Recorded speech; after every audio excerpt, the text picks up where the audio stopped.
We have now begun. Okay, we have now begun. All right, everyone. We'll get your tokens on in a second. Right now, I'm just going to do some basic explaining. You'll notice that your tokens are actually down here, though. I have them hidden so you can't see each other's visage right now. We'll get one person at a time to show up and do introductions that way. All right. So, how this is going to work is I'm going to be the GM, you'll all be the players. The music bot, you should have turned down to low sound, so it'll be background music. I'll be changing it regularly. And hopefully you can all balance each other's sound effectively to make it so you can hear everyone, or not, as the case may be. Mm-hmm. Now, our board here, all I'm going to explain right now is this area up here is for home base stuff, and the area below the red line is for literally everything else we do. All right.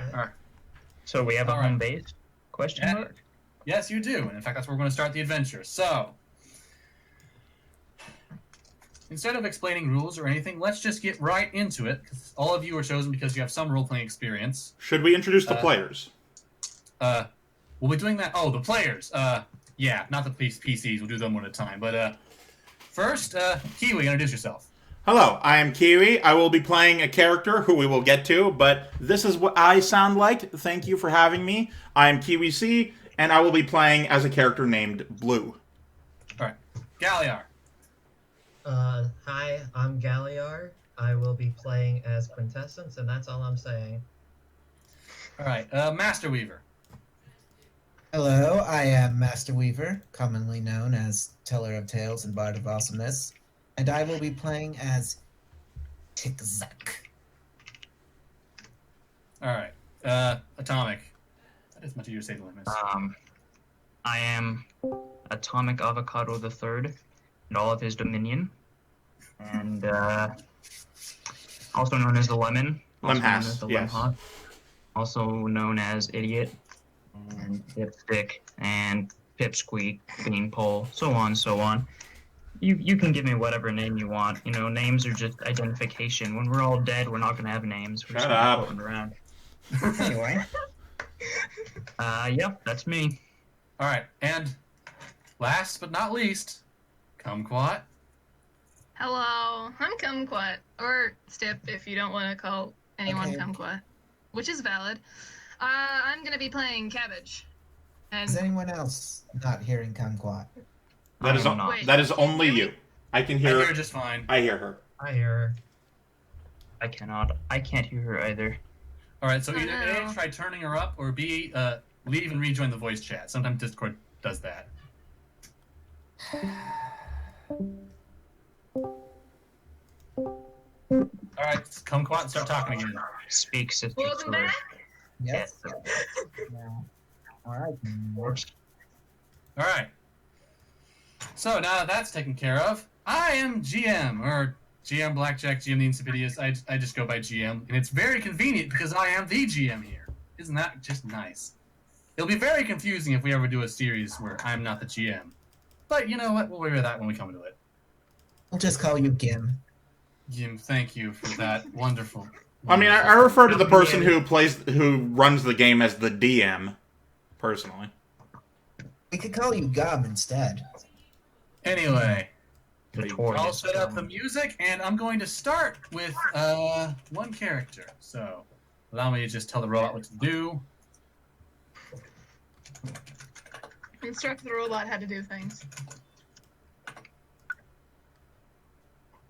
Okay, so the robot is now playing appropriate music for the setting, and underneath this piece here, oh, and by the way, everyone who hasn't used Roll20 before, if you hold your mouse button down, you make a ping. See? There you go. All right, You can also so mark distance. you can also mark distance, but we don't care too much about distance. Oh no, the entire world is fireworks. Anyway, we're going to start with this thing, which is Kiwi's character, waking Okay. up. All right, Keywii, describe yourself for us, and then I'll describe your setting. Okay. Quite simply put, I am playing as Steven Stickler, a.k.a. Blue. He is... beeping. He is a a sort of fun guy. You know, he likes to get into some scraps. He's a stick man with no face or mouth. He cannot speak. He expresses himself through body language, you could say. And right now, presuming I haven't gone to wherever the strange is, I'm laying in my bed wondering when the coffee maker will go off. Just like my oven Yeah. just went off. That was the beat. So, just as you hear the first beep on your coffee maker, and then you're somewhere else. He makes All right, he makes none of these sounds.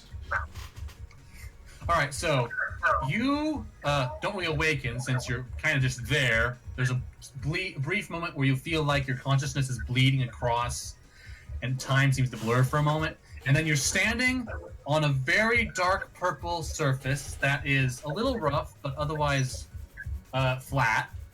And it's very dark, with the exception of the edges of this giant cylindrical room, which are have a neon purple light to them, like a neon sign outside of some sort of big business in the middle of the night. You're near the center of the room. It's dark, but you can just make out a hole in the center, easily large enough for several people to jump through at once, and a hole at the top of the room, which is about, I would say, 3 stories up.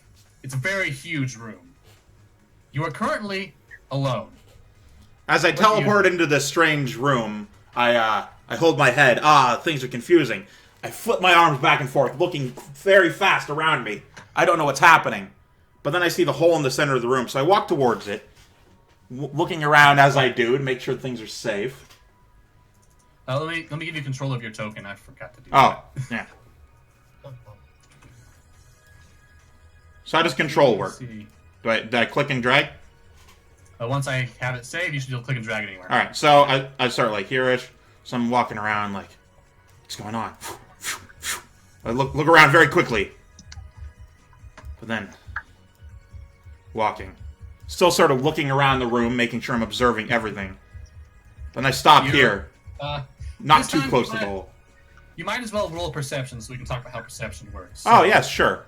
A D20? Okay, so virtually every roll on the overworld, which is why I refer to anything that is not in combat, is rolled with a single D20. Okay. So you roll a D20, that succeeds at level 4. The level of success is based on the level times 3. So 12 succeeds 4. You don't have to 3 explain how the roll works. Just tell me if I succeed or not. Well, the thing is, there's not anything to notice. Okay. Well, you know what? Cool. I notice a hole. You notice the hole in the ground and the hole in the ceiling. Oh, I look up. Yep, there's a hole in the ceiling too. It seems to be brighter up in the hole in the ceiling, but it's 3 stories up. Could I jump up there? 3 stories? Heck no. All right. Well, I try, failing miserably, putting my arms in the air All right. That doesn't work. So I look around. Okay.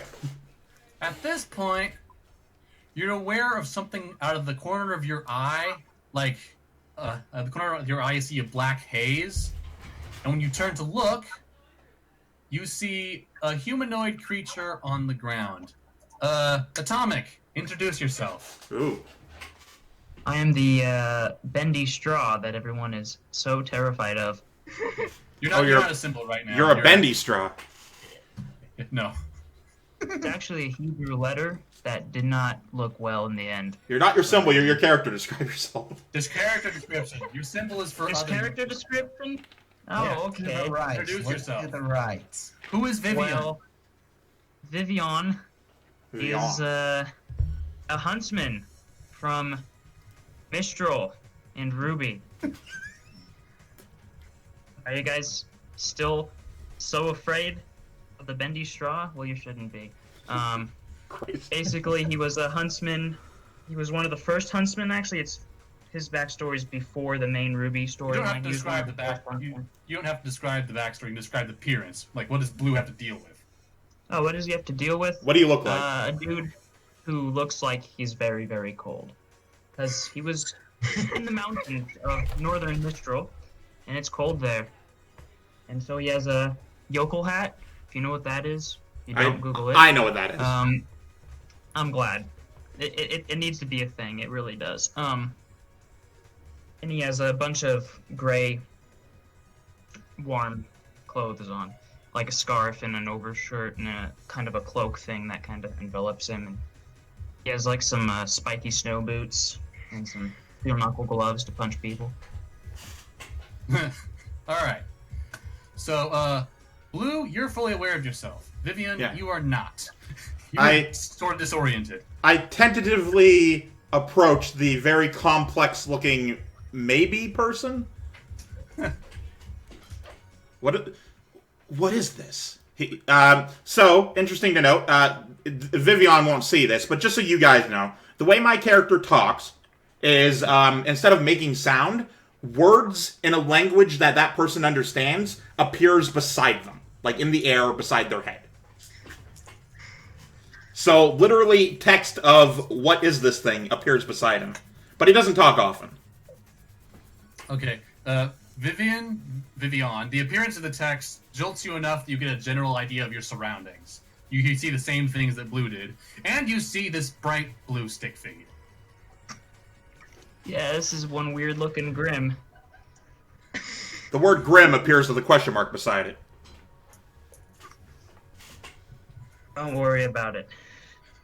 I had my gun out, or my magic stick, and I take my black stick and I sheath it, put it away. I put what be considered my hand to my chin and think for a moment before I nod and hold up my arm to help you get up. Yeah, I'll let you help me up. What a nice blue blob.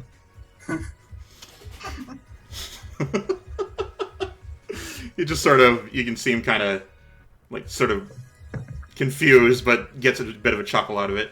And just sort of looks around the room. Alright, aside from Vivian, nothing new has appeared just yet.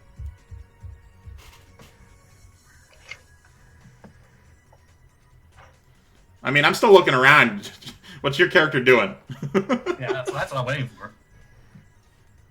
Yeah, just kind of looking around, trying to figure out how. Can you enable the control for my little dude? Oh, that is important, isn't it? Yes. There you go. You can move him around now. Oops. He's running around like crazy. Before I introduce this next one, how about I give control ahead of time? Yeah. Blue just sort of, like, puts his arms in combat stance as you fucking sprint. It's like, what the hell are you doing? Okay. And then, somehow, without both of you looking directly at it, it appears out of the corner of both your vision at once, which, note, is something that should be impossible, but happens anyway. Masterweaver, you're up. You want me to introduce what they're saying? Just to be clear. Introduce your name and what you look like and what you are, essentially.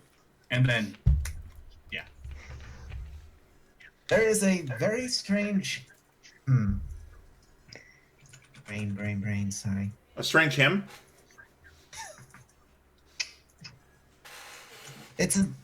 I forgot how tall Tic-Zac was. Tic-Tac? Tic-Zac. Oh, it's right there. Tic-Zac, next to the Yep. Greek letter. Let me just do a brain thing in my head. I'm sorry. You're good. My character is very disoriented right now. Well, as is to be expected, all of them were. All right. So. Okay. Here we go. So, you see a figure pushing itself up to its full height of about 7.5 feet. Woo-hoo! It is black and gunmetal gray, made of metal, but you can see some fleshy bits here and there, and glowing green eyes look around. This is Tic-Zac. He has a face that looks like it's not quite a face. Well, like this. Like that. Mask, but it also moves a little. And it kind of looks like a bug, but not really. You don't know. Also, he has huge claws. He's carrying huge claws. I put a picture in the chat. I can, if you can. Yeah, in the OOC, yeah. That's all good. All right. You see a giant mechanical half-flesh beast appear, Blue and Vivian. Blue gets in front of More Vivian like, protectively. 10% flesh.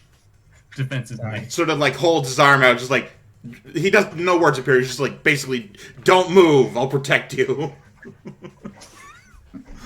Yeah, I'm just like stunned. I'm just gonna hide behind Blue. That's though right. I'm wider. Even though I'm wider than he is, so it doesn't By really a work. lot. But It's Zigzag. fine. It's fine. Zigzag sees these two creatures, and is there auto translation? Is this auto translation, or is there a language barrier? You're about to find that yes, there is. a language Okay, you barrier? can somehow both understand the mechanical rumbling sounds that Zigzag makes, even though they're clearly not English. Yeah. I guess. Well, it's here's where it starts. It starts as a bunch of grinding metal sounds that can't make sense of, but as time progresses, it sounds like words with that in the background, and their memories kind of shift backwards to understand what was said previously. It's very strange. Well, you know what? At first, it's a mechanical beast making noise. So Yeah. Blue is ready to fight if anything happens, though it hasn't yet. Anyway, what does Zigzag say? This is another dang great being experiment, isn't it? Oh, you have no. Zigzag decides to very slowly and deliberately approach, claws down these strange creatures. Like, he's clearly not trying to be threatening, which is hard. Yeah, very much. Which is hard. He's trying his best. But you do understand the words what were spoken retroactively now. Okay. Blue sort of looks at my friend, whom we have yet to introduce names, but looks at my friend behind me. It's sort of like nods, and then I take a step closer. I'm just gonna stand here. Okay, Zigzag looks at Blue and says, "All right, Shakingly, are you sapient?" shakingly, I sort of extend my arm. Zigzag puts one of his claws on his hip and extends his arm with a fist out for a fist bump. Which is actually bionicle cannon. Which is fair. Blue sort of like retracts his arm, just sort of confused for a second, and it's just sort of like shrugs and says and nods. So, is there a fist bump? Well, I mean, you fist bumped me, and then I reacted that way. Oh no, I was holding my fist out for a fist bump. Oh, okay. Well, if you just hold your fist out, then I sort of grab your fist and shake it like a handshake. Alright. So I'm going to carefully walk around Blue looking for some sort of label or code. I think he's artificial, so there's gotta be some sort of manufacturing. Interesting to Something note. like him. Interesting to note. No matter which angle you look at him from, he looks two-dimensional to you.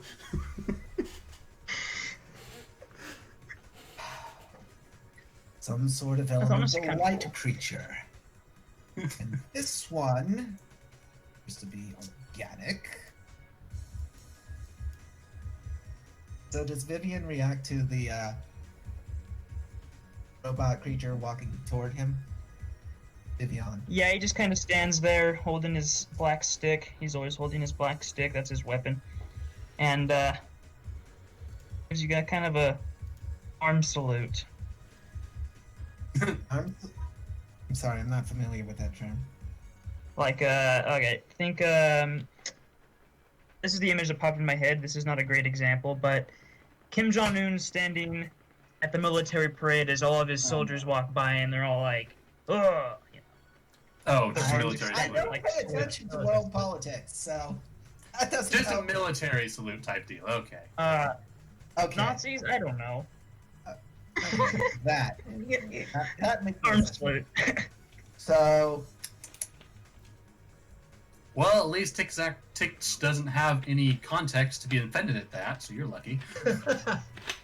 Zigzag starts examining Vivian for any sort of manufacturer's label. You can find some labels of This makes some me sort uncomfortable. on the weapon, but not on him.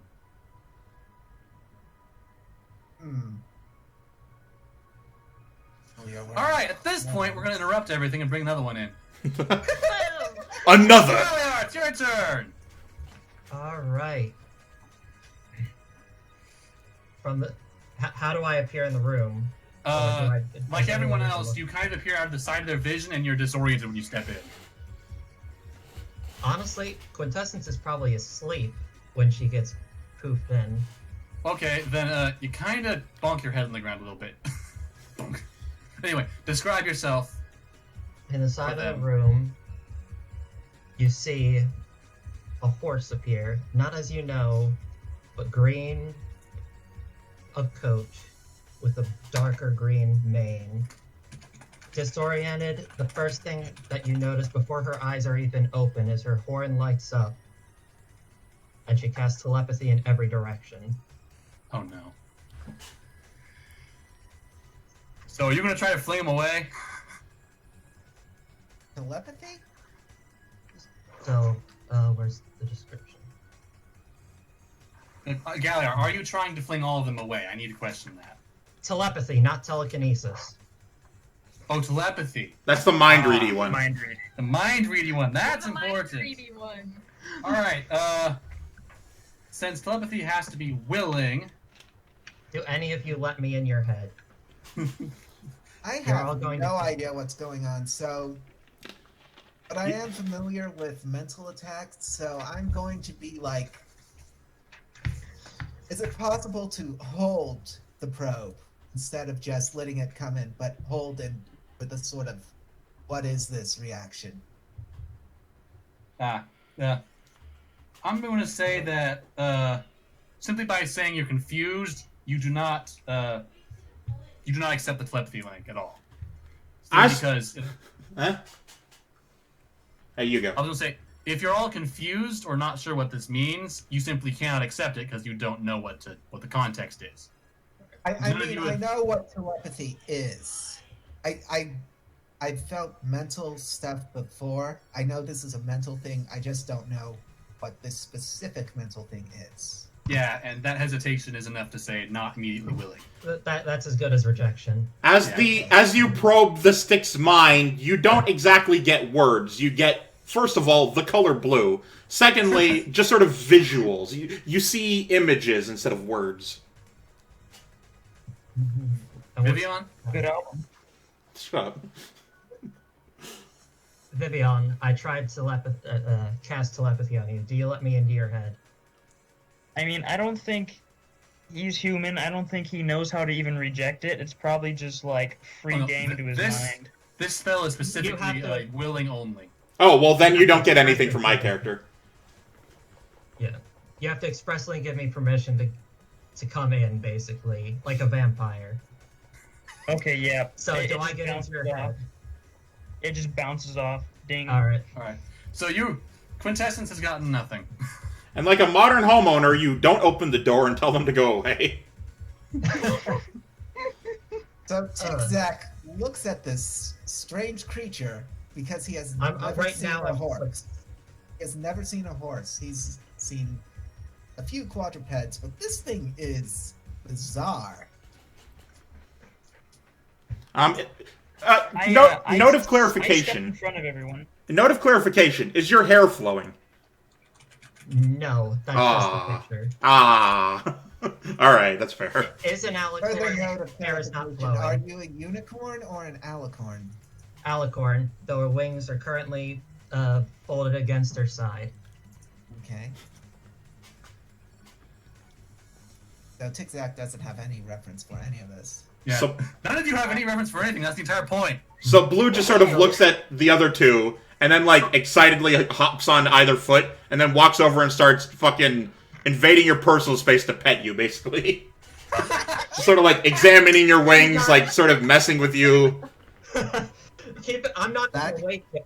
This is the first thing, but like the telepathy came out before she was even awake, so she's just getting up now, and she's being I'm being assaulted by a stick. Yeah, none of it makes sense. Well, as the I yell. I'm thumbs, gonna yell at Stickman and say, "Be careful," because I think this is a griffin, which is a type of grim. He sort of like waves his arm dismissively. Tic-Tac just kind of inches his brow of his mask and he says, "That is not how you treat a wild animal. Wild Rahi. Rahi." Hey, Galliar, is being Yeah. called a wild animal enough to shock you out into your senses? I called her a wild Rahi, not an... Oh. Sorry. What? And now I open two emerald eyes and see Blue assaulting it. Basically, Well, assaulting me. assaulting it like a child would assault a pet horse, you know? Mhm. And now I use telekinesis to push you back. He Go away. Go! What is it? he lands on his feet, sort of like combat-wise, just like. But then he loosens up and stands up, sort of puts his hand on his chin, sort of like thinking, like looking at you. So now Quintessence is definitely up and she's on all fours and backs away 2 steps. She's looking around the room. What? Tic-Tac sees that these two are basically following this creature that just talked and is very scared. And just gives the exasperated sigh of, "You're really just going to make this situation worse," kind of I sigh. found the adult of the group. And Tic-Tac just Where am I? says, "Hello, stranger. You're the first one here that talks." What are you? What is this? Where am I? GM, What? what color is EFS picking up for all of them? EFS. I They're not hostile. Okay. The blue one is actually explicitly friendly. The others are neutral at the moment. Alright. So, you couldn't notice while she was lying down, but on her right forehoof is a device wrapped around, and you can see clearly a screen with a little cartoon horse with wings and a horn on it. That's awesome. Oh. Where did what? This isn't my thing. This isn't my hole. Where Tic-Tac. are we? I look at Vivian because he's the closest. I stamp up. Where are we?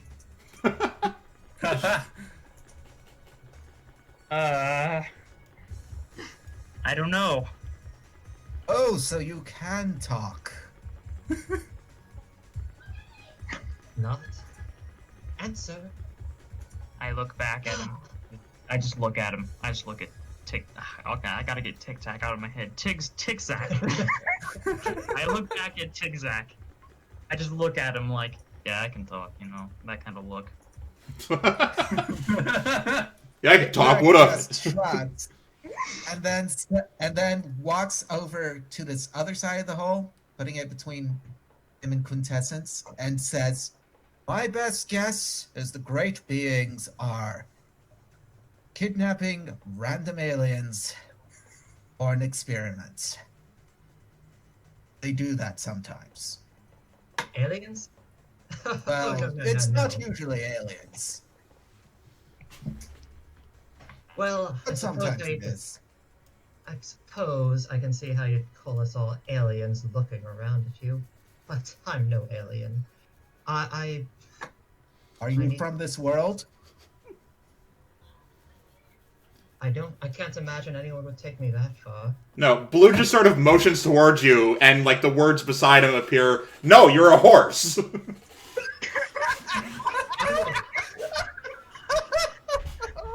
I'm a what? Is that what she's called? No. I think I look at Blue and I say, I think it's called a griffin. Oh, how dare you! I am not one of those base little mercenaries. I am quintessence. I am follower of the apocalypse. I am an alicorn, a daughter of the goddess. Know your place, you little. What are you? Hairless minotaur?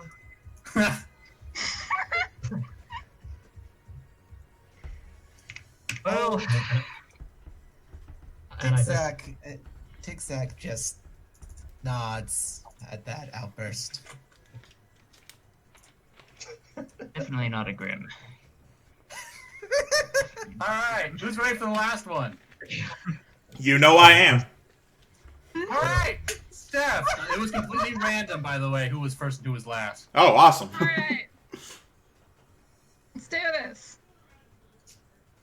What are you? So, Gabe, one moment. Am I allowed to not be, like, confused? Because I want Cabbage to not even know that he switched worlds. You know what?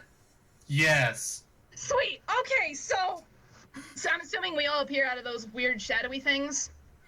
It's like the world you perceive bleeds away into the next one, like screen transition that's very bad. Okay, so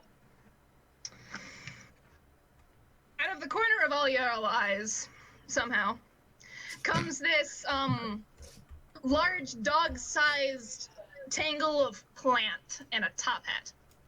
And it's barreling down the pathway, just down whatever thing it is, chasing something. And it runs straight into the wall. You have control over the figure. Go ahead and use it. I don't know where I am. Where am I? Here. There In I the am. in the big Okay. blue circle. I found it. And then I just charge and run into the wall. right past me as I'm stomping away. Yeah, and then this plant rears back, confused for a moment, turns around. What y'all do to my rabbit? Your rabbit? My rabbit! It was gonna be delicious, and my weird ship friend isn't around anymore, and so I don't get to have the infinite supply of fish, so I gotta be productive, you know? And I don't like it. And y'all, where'd you do my rabbit? I'm hungry! Tic-Tac has come to the conclusion that somehow the great being behind this is even crazier than normal great beings. How'd you come to that conclusion? Vivian is amazed that a plant can be drunk. Plant- Okay, so now I'm actually gonna explain this. So it's a giant mass of vines and sort of cabbage-like leaves How massive? with 3 mouths, jaw-like things they're like carnivore dog mouths essentially. Just Oh, there are fly traps. No, they have teeth. Okay. They're sharp. How massive are you? And one of them, the one in the front, wears a top hat and is the one that always speaks. Atomic, we're This getting is an a echo bunch from of you. plants working together. Whatever you want to think. I just want to think. Okay, so I am disappointed I do not have a rabbit, and so I just kind of deflate and sit there. Am I getting The neutral cabbage for is this set. one too? Can you get what? Am I picking up neutral from EFS for this one too? Yeah, neutral for now.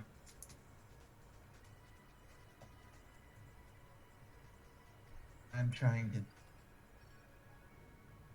to find a thing here. Oh, by the way, Atomic, how is your mic doing? Atomic? You muted yourself. You muted yourself, Atomic. I know you did because you had an echo coming back, but trying to make sure you can still hear me. Oh no. The mic works fine. I was just occupied. Okay. Oh, fair enough. Why is Vivian dead? Oh no, never mind. Vivian. It's not Vivian. Vivian! I will pronounce everything correctly. Yes, I haven't totally been hearing these only through text. Vivian. Okay. Okay, everyone. I have decided to name this plant creature Morbuatu. This is a reference to a Van Conlang. Sorry. Well, Kumquat, what do you have to say to that name? Call me what?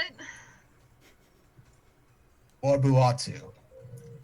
That not What? your name. I'm Cabbage. Or if you're talking about the ship dude calls me Salad, but no, Cabbage. Looks like a Cabbage. salad to me. Cabbage. You're a strange-looking cabbage. What is a cabbage? A cabbage is. I am a cabbage. Two vine things kind of protrude from my body and kind of like wave at the rest of the plant like, this is cabbage. Cabbage Okay. and Morbuatu. I will approach closer. The peasant is just kind of Okay, eyeing you so- hungrily. What do you all smell like?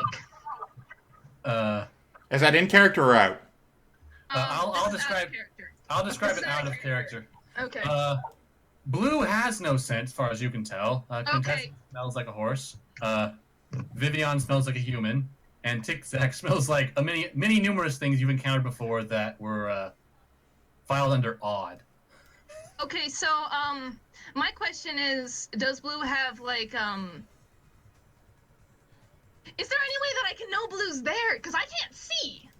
His feet make sound on the ground, remember? Okay, so I know he's there. I just don't know what. You know something's there. Apparently you can't Okay, see. so I walk up directly to Blue and I start sniffing and bumping around and trying He to figure sort of out like what takes a world- step back, like flailing, like whoa, whoa. I keep approaching because I can't see what you're doing. I step back because what the fuck is happening? Tic-Tac quickly steps between Blue and Cabbage and says, "You don't want to fall down the hole." I Oh, assume, anyway. he turns around and like fucking jumps away like shit. Like does a flip in the air to get away from the hole that he forgot was there. He almost fell in. Actually, Tic-Tac looks around. Can any of you fly? Blue points at the horse with the wings. Horse with wings, yes. Horse with Quintessence wings. unfurls her wings, says, "Of course I can fly. Why do you want to know? What is it?" Well, Tic-Tac approaches the edge of the hole, looks up through the hole in the ceiling, which has what? Bright lights? It's brighter up there, but you can't see anything. Is that And then sunlight looks down through the hole in the floor. Okay, down to the hole on the floor is a much, much, much larger space. It's tremendous, and it's hard to see the edges of it, but you see like concentric circle rings of the purple neon lights going all the way down to a point in the bottom that seems to bowl.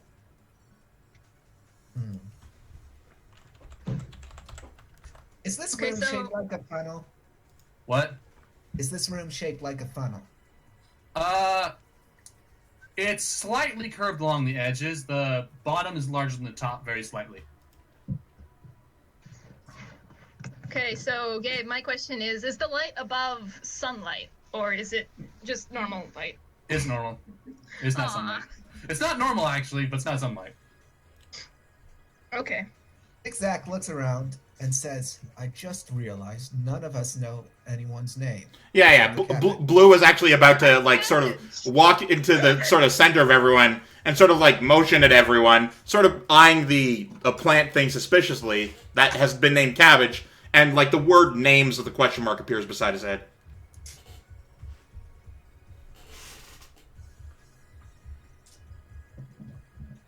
All right. I'm like, I've already introduced myself, and I can't read what he says, so you know what? I am Toa Tic-Tac of Spherus Magna. Blue sort of motions to himself, and his name is Steven. His name is Steven? Yeah. Right. Right. Does Steven appear, like, in words? Is that what happens? Yeah. No, how he communicates is not verbally. A text appears beside his head as if he's I got speaking. that. Okay. So that text says Steven. Yeah, it says Steven, like, S. Like, as in the S's last name. So, does this auto-translate work on visual text? It does, actually. Yeah, Okay. how his communication works is that whoever sees it, they interpret it as the language they understand. Hey, Okay. Okay. Tomic, you still with us? Oh no, he's dead. Again. Again. Guys, I'm talking with my roommate. Stuff in my face. Very. Oh, God, I got food in my mouth. Oh, yes. How about you introduce yourself before you go quiet again? We get concerned. Hello, cabbage. Hello. One of my vines waves at. It's just hi. So, Tic-Tac, Oh, yeah. what's... Sorry. what is your name is basically the question. To me? Yes. Yeah, Blue sort of nods like, yep, that's what I'm saying. Oh, I'm, Vivian. And that's actually everyone, because Quintessence already introduced herself in a It's title. true, actually. I mean, I don't know the horse's name. Oh, that's true. As far as I'm aware, it's just a horse, and I've already tried horses, and they don't taste super good either, so I don't have them either. Well, I'm sure you taste just delicious too.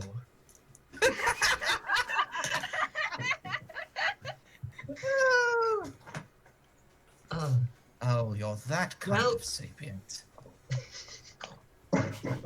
Well, we've all introduced ourselves, yes? Blue nods. He then sort of looks around the room as if maybe other people are appearing too. There is nothing else appearing yet, and you're getting this odd sense in the back of your head that it's stopped for now. Okay, so then he goes to the hole and looks down it. Okay. It's made out of the same stuff, but it's much larger and much emptier. And if you look over here to the left, I have a side view. It's this bottom area here. Interesting. Alright. Yeah, that's what you're looking down into. Is it The to area scale? pretty much, yeah. Okay. This area here in the middle is where you are, 3 floors high, like 30 feet. Oh, it's a side profile. Gotcha. Yeah, side profile. Mm. So the room below is huge. So since I'm not. Oh wow! So I just lost like all of my size. So since I'm not able to be super big, I can't unfurl down it, can I? It's All too right. far. In the chat here, Tic-Tac tried to determine if the wall was metal. It is not. You have no idea what. Oh, it how do possibly you be do with something. how do you do like the sort of thing like that? I've just been typing words. How do you make actions with the words? Like how do you do that? You type /me and then you do whatever. So if I type /me, it's /Tic-Tac. Yeah, that. Excellent, excellent. But you want to go down and change the thing under the chat to your character. I mean, I already have. It's fine. It's just I was just curious. Yeah. And by the way, whenever there's an engagement going on that doesn't involve all the PCs, that happens occasionally, the PCs can still do stuff in the Roll20 chat. Generally, though, right now, it's all 5 of you at once, so, go nuts. Go nuts. Right.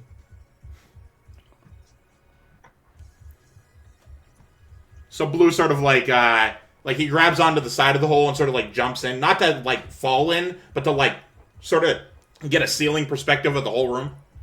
Yep, it's clearly a cutout of a sphere, but it's huge. Like, you could fit a few small towns in here. Oh, dang. It's a big thing. You get the impression if you fell all the way down to the bottom, you would be dead. All right, Your so special resilience. well, you know, he jumps back up and sort of like you know, makes the motion of we're not going down there. No. I mean, I So go that over really and- makes Cabbage want to go down there. But Well, you don't see anything I'm doing for the record. oh right, I can't see. Right, I I am have no idea what Blue's Who's doing? I'm completely mute to you, and in general. Well, This will be So- fun. Can I use my magnetic sense to see if there's anything metal on any of the characters?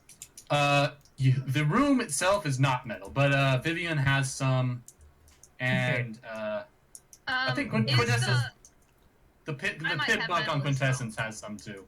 I don't think Cabbage, you have anything. Right? You don't I carry any have a snipers right now. lamp. I have Oh, a lamp. That's I right. have the lamp that helps me during the nighttime. Wait, let's check your sheet. I thought I removed that. Let's check your sheet. Oh, you did? I have it with me all the time, Gabe. Unless you specifically told me that I couldn't have I it. thought I did. Okay. Your equipment is just top hat. Okay, the I way- should have the lamp, but that's fine if you don't want to have Yeah. it. By the way, top right, there's a journal tab. Every one of you should have access to your character sheet and be able to edit it should it be required. Yeah, but I don't want to open that up on the recording. Yeah, fair enough. Okay, So yeah, I don't. Yeah, so basically, in most cases, if you guys get something or want to put it on your equipment, I'll make you go into your character sheet yourself and put it in. In your case, Keywii, I'll do it for you. Yep. Yeah, actually, just do it through Discord. Or that. Anyway. So, you guys are together, you've gotten introduced, and you have no idea what's going on. What do you do about this? So it's 3 stories up, right? Yep, 3 stories to the high ring. How So- tall can I get if I unravel, Gabe? You can't get that far. Okay. I am considering whether I could use my magnetic powers to fly up there. You have doubts. That said, I will point out there is a horse with wings. There's Yeah. a horse. Yeah.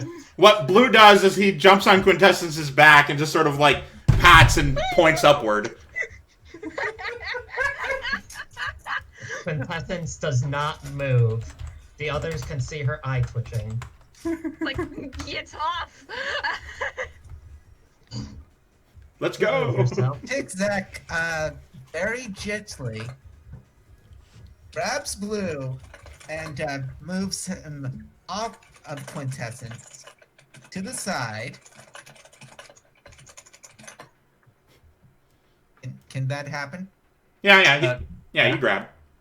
And then Yeah, go on. Tic-Tac puts a gentle hand on Quintessence's shoulder and says, "Walk with me," and just walks off to the side of the room. She takes a look. She looks up at the ceiling, at the hole in the ceiling. She shoots a glare at Blue. And she takes a breath and she starts to follow Tic-Tac. He sort of shrugs. So, as soon as Cabbage is under the impression that we're all going this way and has started following you. as soon as they're out of earshot of Blue and Vivian, Yeah. Tic-Tac turns to Quintessence and says, "You said you were a goddess in your home?" No, I am the daughter of the goddess, one of many. Why? See, I myself was a child of the Great Spirits. Yes. Okay. Cabbage is just listening to this, highly confused but not really caring. Just Thank you, Cabbage. And when the Great Spirit fell, I had to learn to live with many strange creatures, many beings who did not respect him as I did. Many. It took time for us to understand each other. You are here now with strange creatures. Okay, Steffi, your keyboard is so loud no one can hear any voices. oh, I'm sorry. Okay, how much how much did everyone get? Did everyone hear me? I heard you. Yeah, I was hearing. I'm still listening. You are here now with strange creatures, and you could destroy them all, which would leave you alone. Or you could learn to work with them, and they with you.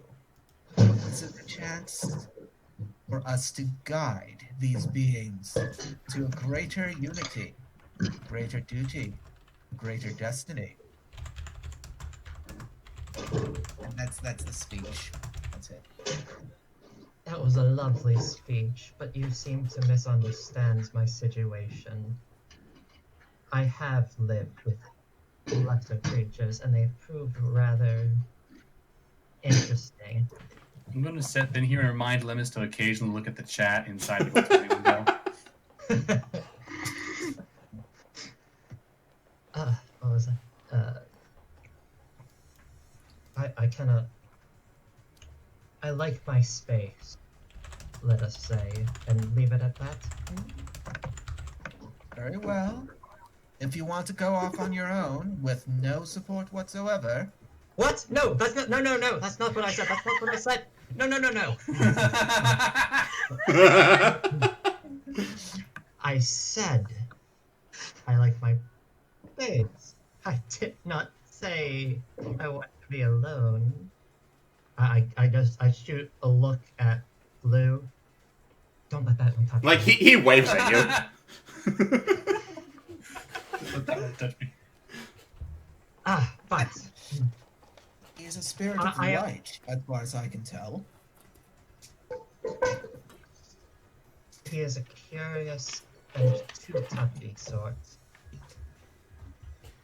No, I'm sorry. You're being very quiet, and there's a lot of other noise. I can barely hear you. I've turned Galliar to maximum. Oh. Yeah. Yeah. Turn me up. Turn up my volume in Discord. You're at 100%.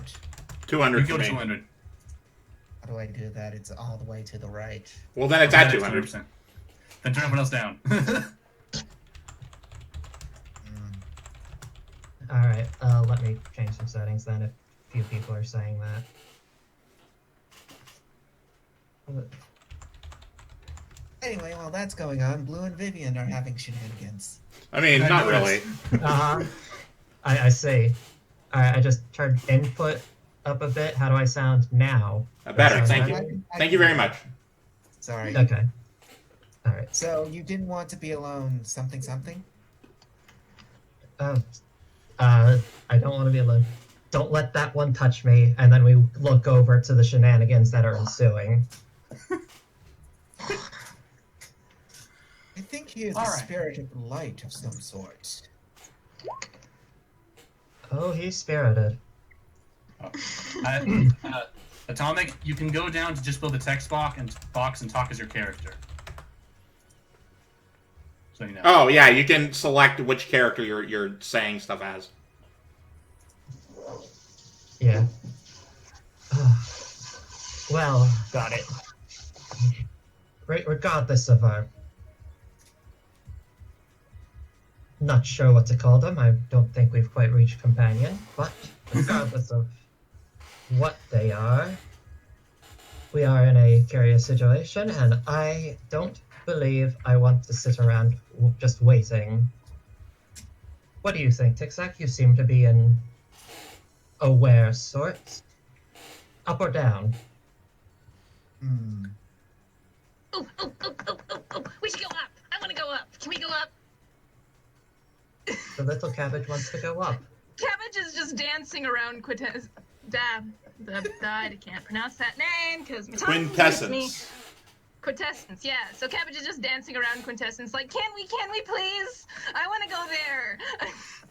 Tic-Zac thinks for a moment and says, there doesn't seem to be anything down beyond large space. And I am Well. rather limited without metal to use. If you can get me up there, and I can find some useful items, I might be able to get the others up without Oh no. without them riding you.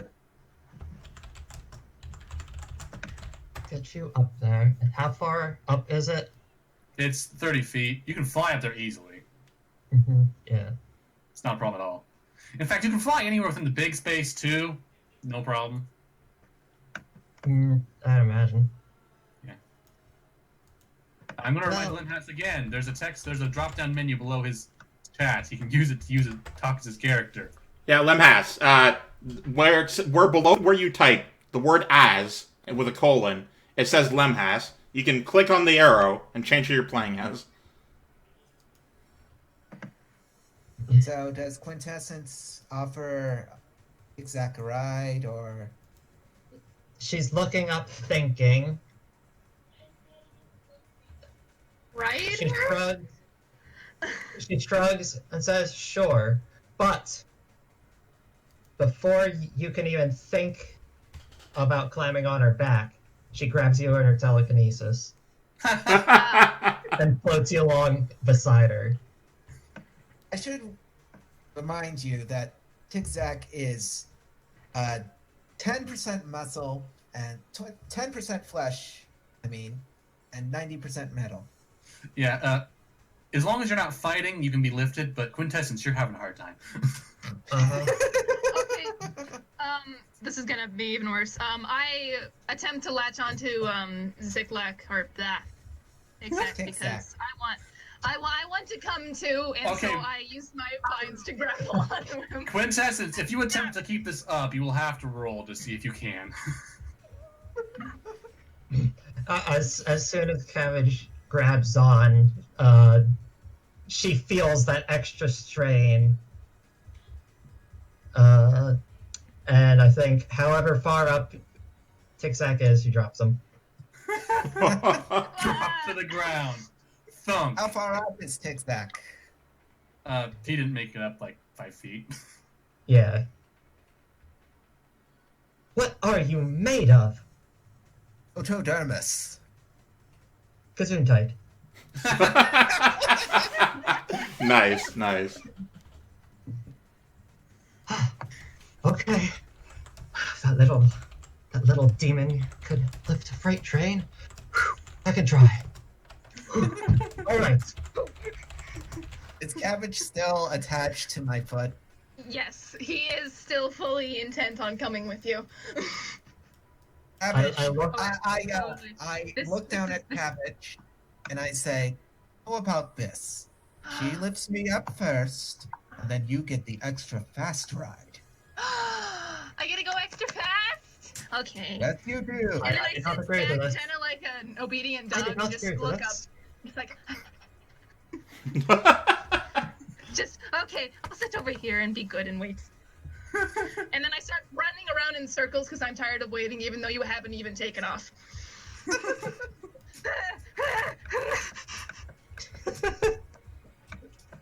Contestants looks at Cabbage Cute! for She says. Alright. not really sure what to feel, and then she tries again with Tic-Zac. Okay, Tic-Tac alone you can do without rolling. All right. So the wall Alright, is so- like concave, right? Like it's not straight up. It's not straight up, it is concave. Okay. But the ceiling is flat. Can I jump up the wall? It's... Can you climb up? There's no handholds, and... No. I can ninja jump up walls, as in the game. Yeah, but it's sloped. The higher it's sloped in. Which is why I asked. Yeah, you would ninja jump back down to the floor. Alright. He basically does that. Face to the ground. Well, no, he Right lands. before we take off, we see him faceplant. Well, he lands on his feet, assholes. Alright, fine. Quintessence and Tic-Zac thing. Okay, so the top room. The very top is a dome made out of the same material as the rest of it, purple. The rest, the walls along the edge, appear to be glass. And it looks out to a strange, starry existence filled with nebulas and spiraling patterns that seem to spin off forever in every direction. If you look to the left, you can see it on just above the strange logo, what you're looking at. Yeah. And there's no immediate effect, but you get a mild headache just from trying to look at all of it. The consistent spinning, roiling, impossible swirls. Well, Tick. I do not like this. would you like to go back down? Oh, there's more up here. So, there are two things up here. One appears to be a perfectly cubic box composed entirely out of solid black, like smooth, perfect black. Well, I guess the colors, right? The texture is perfectly smooth, but there's a soft glare like a TV screen that's been shut off on all 6 sides. Shiny black. Yeah, shiny black cube.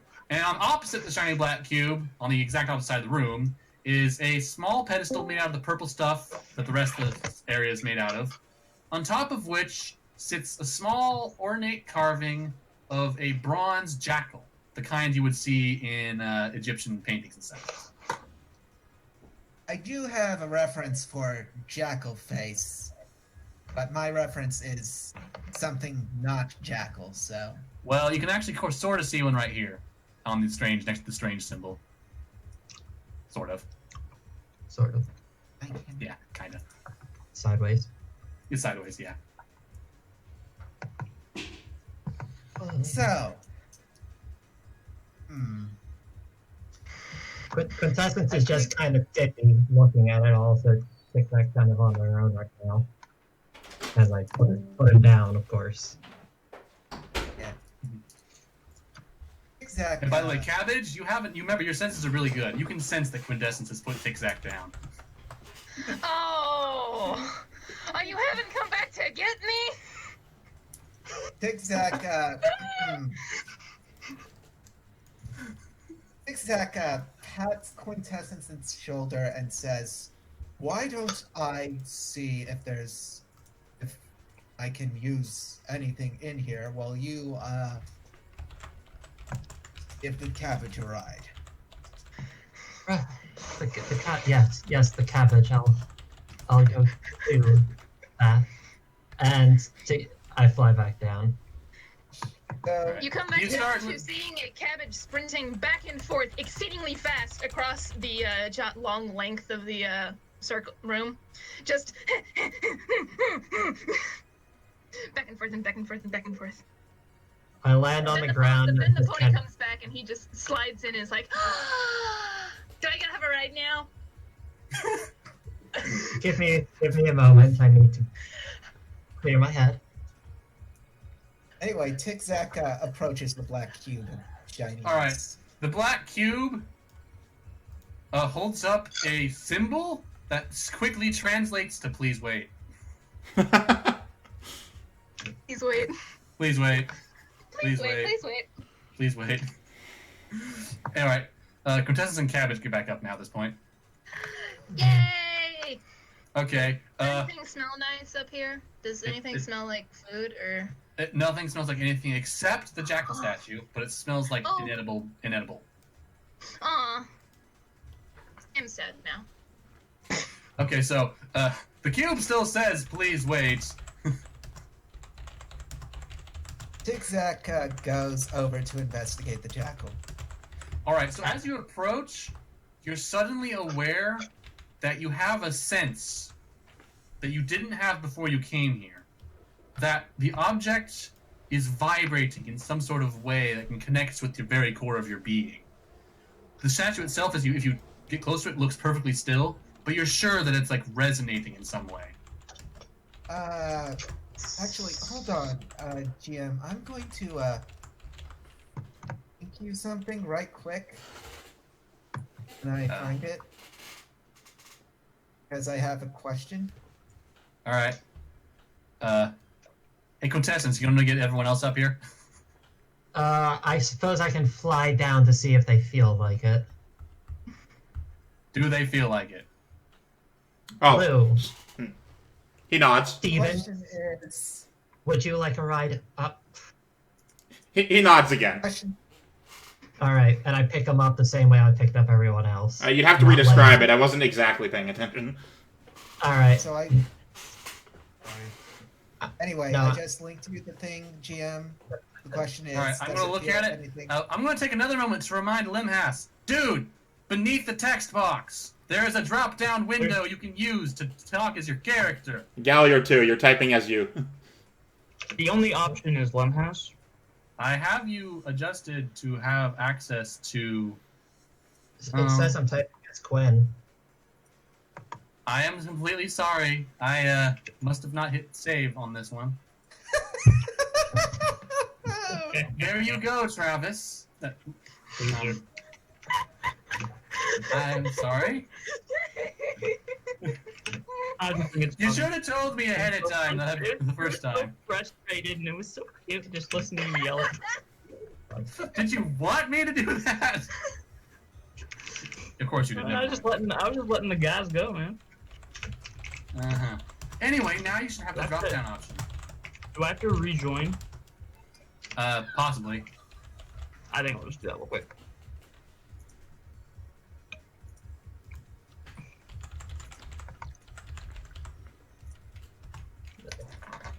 I'm assuming Okay, anyway.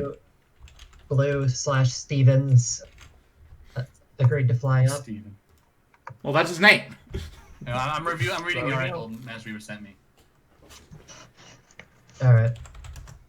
It's mostly just, does my lore affect the story in this way? Is that vibration keyed to the world it's from? I have to ask. I am not sure. Well, then I am not sure either.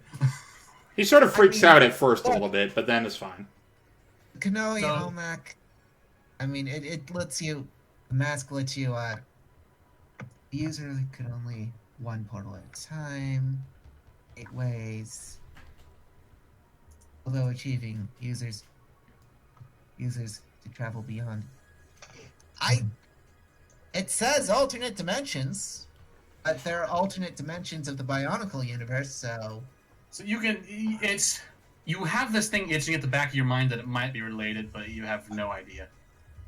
All right. Yeah. As he looks at that, I floated Blue up from a Okay. far distance.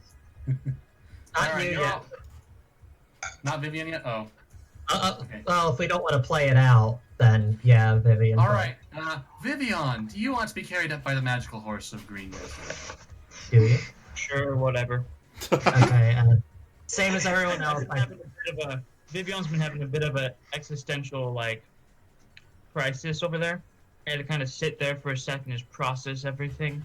As he's human, he doesn't have a super brain. You know, if I was in this situation, I'd be very freaking confused. So he's accepted everything. So Alright. Okay, he's so good. this top room. By the time, as soon as Vivian arrives, the please wait goes away. Like it was Oh, waiting. hey, we're all here now. Okay, and anyone who has heard of a computer before recognizes some kind of Yep. startup routine. Okay. All Oh, six the sound? The sound? It's not a sound you recognize. It goes. Yeah, because he has computers, but he doesn't really have the sound for them. But the 5 screens of the cube you can see, the top one remains blank, but all 4 on the edges display the same thing. 2 squares with words under them that start out gibberish, but quickly resolve to, the first one is aleph.os, and the second one is instructions. I was hoping it'd be Temple OS. I poked the screen because I wanted it to do something because it didn't. What, oh, It you made can't a noise see. and then it stopped doing things, so I just poked the screen because I'm like, come on, are you broken? Okay, you tap the OS. Error. OS cannot be opened. OS is in use. Blue goes up to the screen, just sort of starts reading the instructions. Okay, you have to tap the instructions to open them. But, He doesn't know that. He starts okay. reading what it says on the It says screen. instructions. All right. Instructions. I look around for a mouse. I go up and help Blue out. I tap the instructions thing.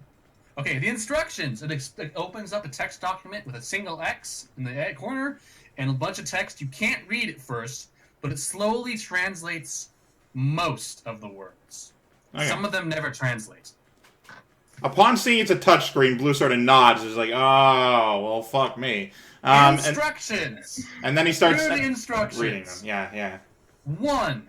Hold any object from untranslatable word. 2. Focus on object and feel its vibrations. 3. Form a contact chain with companions. 4. All meditate on vibration. 2. Word not translatable. 5. Translation will complete. Note, to return to untranslatable, no object is needed. Just focus on your memory of the vibration or lack thereof. And that's it.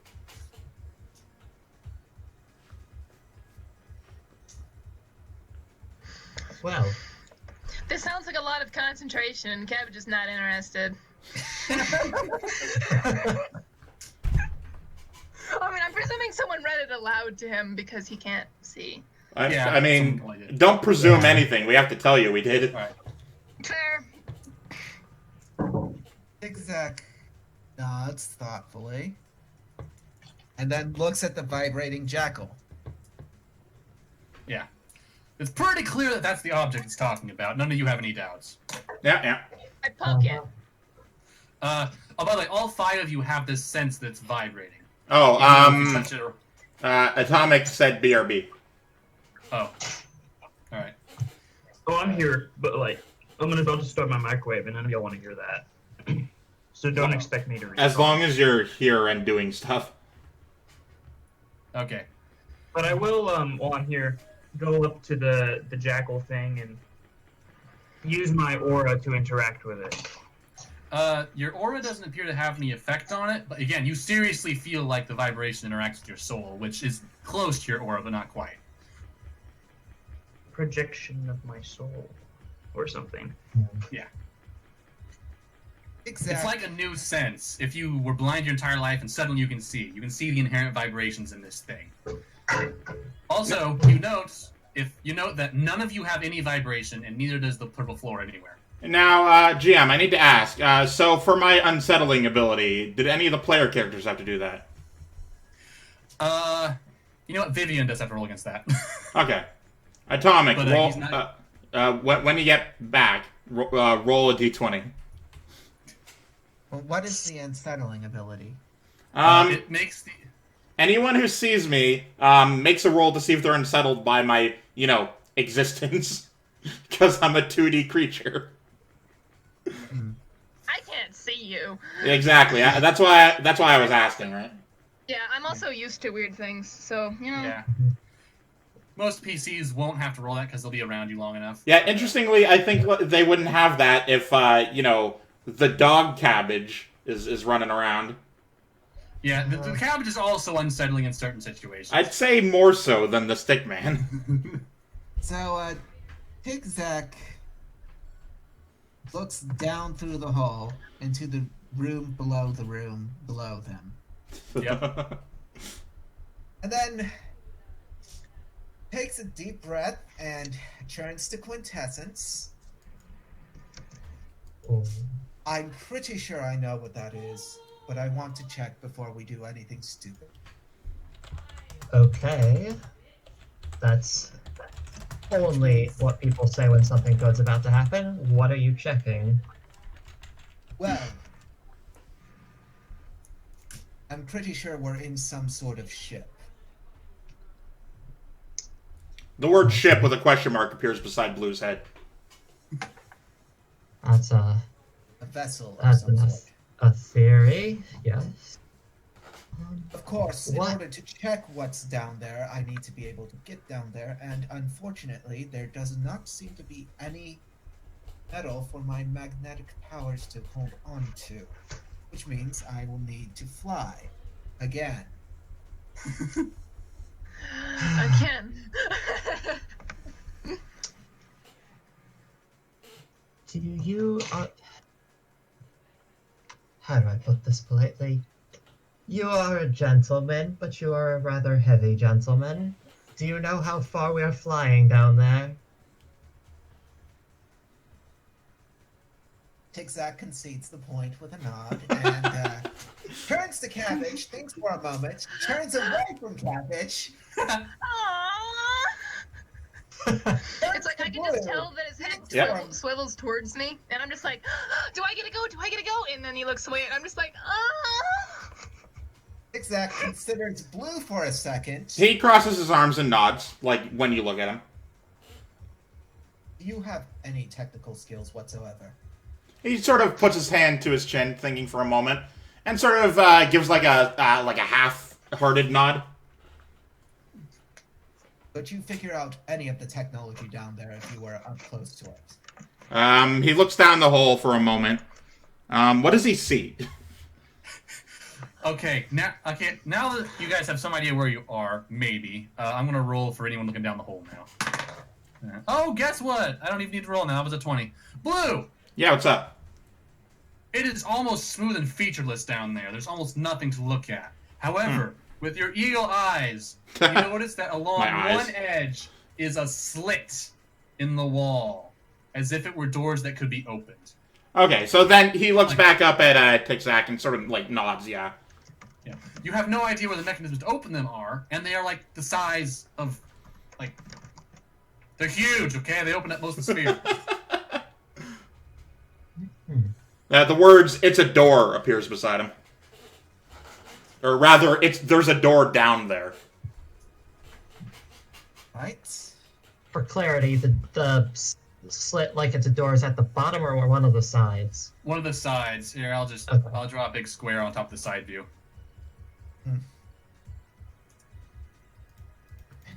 Imagine this entire area could slide open. Okay. That's huge. Yep. That's a lot That's of door. a big one. But you identify Honestly, no I mechanisms of remember- any sort. Honestly, I was more interested in how the engine works. I wouldn't want us accidentally blowing this thing up because we didn't know what was down there. You've seen no sign of it. He sort of, pats you on the shoulder dismissively, sort of shaking his head like as if to say, "Don't worry about it, it's fine." Zach, who has spent like a few 100,000 years in a giant robot that got possessed by the demon figure of his religion, is not convinced. That is Bionicle canon, by the way. I know. You don't have to tell me metacanon. I'll believe anything you say.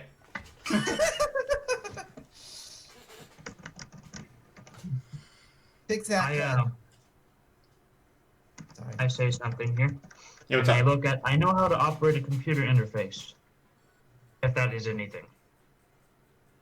I mean, as Vivian, you know exactly what the files are, and how to open them, how to look at them. You see no other buttons on the screen. You can open instructions and close it over and over and over again. I could open a door. If there was a button that said open the door. There is not. I could Suck do to suck, that. I guess. Now, Tic-Tac sees... Tic-Tac, here's his throat. So, I see a few options here. We use the jackal itself, or we use an item that each of us has, something we each carry, to orient this ship. You already know that none of your items that you're carrying, or even yourselves, seem to vibrate at all. It's like they're dead. Also, Blue motions to himself as if, "What items, idiot?" Yeah. All I got is a Fitbuck on my forehoof. I don't even have a bag.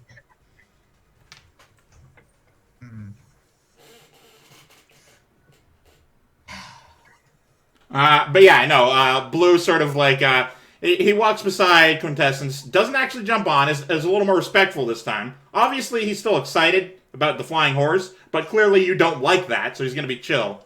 And he just sort of like nods down the hole, motions to it like, should we go check it out? I kind give him a skeptical look.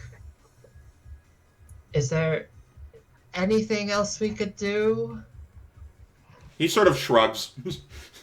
The jackal vibrates in all of your consciousnesses. I poke it. I am completely willing to just try the jackal. Alright, he shrugs again and sort of walks over to it. Okay. Instructions. Tic-Tac just shakes his head and says, "If we blow up, this was your decision." Yeah, he puts his arm in the air like, yeah. Kevitz just No. swivels his head over to Tic-Tac and is just like, there's gonna be explosions? Hopefully not. Oh, but I like explosions. I like things You go like boom. being- I mean, I don't like being on fire, but explosions are cool, you know? How old did you say you were again? What? I don't believe the cabbage did say, and honestly, it's a little rude to ask. Let's see. Let me. I walk over to Let me the. see. Let me see. Age. Ooh. I don't know. I existed, and then I ate some stuff, and then I went into a giant castle thing, and then I ate some more stuff, and now I'm here. That's that. There you go. That's my life.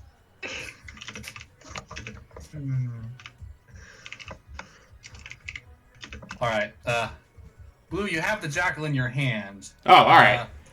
Yeah. It's not. You're physically touching it doesn't reveal any vibrations. It's a different sense that lets you sense that. Okay. It's vibrating in your hand. You have successfully completed step 1 of the instructions. Does it say that out loud? No, it doesn't. You just have. Okay. You just simply have. We just know. But does my character know? I mean, the instructions say hold any object from unknown. So. So sure. Sure. He Yeah, holds the jackal. Congratulations. You have held the jackal. Step 2, focus on object and feel its vibration. He very dramatically looks at it. Okay, immediately, the moment you try this, you find it not difficult in the slightest to focus on it. That's a weird thing to think. Yeah, it's not difficult. Immediately you enter a trance-like state. You're still aware of everything happening around you, but it seems blurred, unimportant. Well, here's the thing, right? I've never had the thought of if I hold something in my hand and look directly at it, I've never had the thought of this is easy to focus on. That's an odd one. No, but this is easy. It's so easy. It's it's washing over you. All right, step 3, form a contact chain with companions. Oh no. Well, I mean, everyone who can see Blue is just sort of notices that as he's staring intently at. Well, he's looking in the direction intently at the jackal. He's sort of swaying a little bit on his feet. He seems focused. What was the next step? 3, form a contact chain with companions. Next step was to poke him. Okay, who's poking I him? poke him. Okay, Kumquat. You feel the jackal's vibration want to lull you into its focus as well. Do you let it? Sure. Okay. Yeah, Your why? fears of not being able to focus are brushed away. You can focus perfectly on this thing. So Tic-Tac, I don't really mind the fact that I'm not moving and I'm not doing anything. I'm just. Yeah, for once in your life. Well, it feels nice. Yeah. I know Quintessence notices them both intently focused. Mhm. So I put up a hoof, about to touch Blue. I pull it back, and I cast telepathy on Blue instead. All right, Blue, you let her in. You still have the option to resist this. I mean, I don't even know what's happening at this point, so. You actually do. You still have an awareness of things going on around you. It's slow. Oh, so I get this presence in my mind. Do I know what it is or what it You know feels it's like? quintessence. Oh, well then, yeah, sure. All right. All right. You get the blue and images again. Yeah, you feel an overwhelming sensation of the color blue. You were presented too bluely. You get probably maybe a couple flashes of the world he's from, which is quite different from what you know to be human world. And then you see basically images of what he's looking at and what he's thinking, which is essentially the jackal. Jackal. This does not qualify for make a chain, does it? What? That's what she was trying to do. She was casting telepathy, connect their minds, and hoping that would count for the make a chain. You know what? To make contact, you actually have established contact. Yes. Do you focus? Do you let the vibration wash over you? Yes. Okay. That leaves Tixich and Vivian. It's Tic-Tac. Zigzag quickly double checks the instructions just to make sure All right. that Form contact chain with companions, and all meditate on and vibration to something. The constructions don't translate what you're doing. Well, I'm already kind of my mic on? Yep. Yep. I'm already kind of vibrating with the thingy because of the aura stuff. So I'll You just have do to is, touch one of them to complete So it. I just go up and I put a hand on the cabbage. Okay, you're in. It is just You're in. Bionicle left. Zigzag puts one hand on the cube, not on any of the screens, just the cube, and then reaches out with his magnetic powers and contacts Vivian's weapon. All right. I'm just going to say you happen to be close enough to touch them because it does require physical contact or mental contact of some kind. So you can have the vibration can flow through everything to you, basically. But So you sense that you're all within it. You sense that you can't bring the computer with you. The computer does not vibrate with you at all. Zigzag reluctantly lets go of the computer, which was the only stable element in this, and says, "I die. I hope you can be repaired at the Red Star." And Okay. then joins the group. Okay. Once all of you are linked up, it's suddenly working perfectly. It's like all 5 of you exist, and you can see the jackal, but through the jackal, you suddenly see the spirally weird patterns that you saw outside. It's no longer a headache to you. It feels completely natural. Like this is what you were made for your entire lives. Since How the day am you I were born, seeing this? you just feel it. Okay, I just feel something strange. All right, Yeah. works for me. Something strange in the neighborhood. Speaking as someone who is technically artificial in origin, feeling that I was made for this my entire life, that's actually a very familiar feeling. Yeah. The rest of you, not so much. I mean, Maybe a little. Blue's been searching for something new for a while, right? He's been a little dissatisfied. All right. So, slowly, it appears as if the purple walls are starting to bleed away, and it doesn't seem concerning at all. Nice. They seem to be drifting, distant, until there's only the fractal patterns. And the jackal, of course. There's definitely the jackal. Jackal! Jackal? It's a jackal. And then, slowly, something else starts to come into focus. The spiral patterns begin to abate. And it feels warm, unlike the strictly very normal temperature inside the sphere, which was odd. So, time for a music change. Oh, alright. Music change. Oh, snap. Scene changed. Well, this happens. I'm gonna adjust my situation. Hey, you're gonna play some Pink Floyd, right, man? No. Oh, balls. Okay, so, as you guys come into your own, I'm going to move all your pieces down to the lower area because you're no longer in home base. Okay, hang on. No longer in home base. So, I will say, in case you guys tend to get worried, it said at the very last note you can focus on the lack of vibration to get back. Yep. Okay, so you slowly come to in this world, this area. There are no walls. It's expansive. You're on a dirt path going through a desert that seems to be leading slowly into an actual lush forest. It's a strange transition, but it's not as harsh as a Minecraft biome change. There's desert in the back, but you see trees and stuff slowly up form, and in front of you, there are trees and forests and brilliant things and mountains in the distance. Close by, there is what appears to be a city, except it's entirely walled off and like several levels high. Imagine like a tower, except as thick and wide as a city. It's huge and made of stone.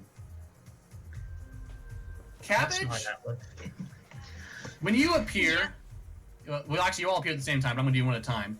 Cabbage, when you come to, you realize your leaves aren't quite the same shape. They seem more equipped for deserts, plant life, and you haven't actually changed yourself. No, you're not a cactus. You're actually still. In fact, You're the moss only now. the only major change that has occurred to you is that your top hat is now a cowl. It started with gold and gemstones and stuff. I'm sad now. Yeah, you're not a cabbage. Now you're moss. Oh boy. Okay. Yeah, but you're still the same size and you have all your abilities. The rest of you are not so as fortunate. Yeah, we'll find out. We'll find out. Do me last. Do you last? Okay. Vivian has changed the next least. You hear, Vivian? Next least. Least? Yeah. Oh, if you're going by least to most, then don't do me last. Do me in order, I guess. Yeah. Okay, so, Vivian, you have visually changed very little, though the hair of yours that was blue has become a soft silver. Alright, so, and So you what color notice was blue? that your weapon... What? Wait, something was blue. I Yeah. heard something. His hair was Your hair was blue, remember? You're from Ruby, so your hair was blue like your Right. someone's My hair. Oh, my hair. That's what you said. Okay. Yeah, your hair is no longer blue, it's silver. I'm okay with that.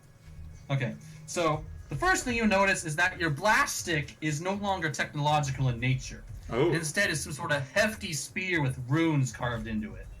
And while you're concerned at first, you find that you instinctively know that it functions much in the same way, though when you do attack, I'll tell you the few minor differences. It's a magic weapon now, not a mechanical one. Alright? Okay. Alright. Oh, up next. Alright, so actually, Blue, you're next because you Okay. don't have such a drastic change, but it is going to be drastic for you as a character. Yeah. You are now a fully defined 3D human being. Oh God. All right. Oh no. You know, you have no context for this. You have vocal cords, but I'm not sure you know how to use them. That's up to you. Yeah, yeah. Okay, but now you are a human man of very muscular build, because of course you are. Well, yeah. But you have a jarringly blue, noble outfit with frills and such. Noble outfit. Okay. Yep. Shiny. Considerably fine make and work. All racial attributes of being a stick figure no longer apply. Oh, joy. Well, However, shit. You don't get nothing because as a noble you have +3 to just appearing as part of the upper class. Yeah, yeah. Be sure to write these Yeah. stats down on my sheet. Yeah. In fact, I have Does I this can copy mean- paste them down actually. I put them in Discord. Does this Okay. mean I'm no longer unsettled by him? You're no longer unsettled by him. That is true.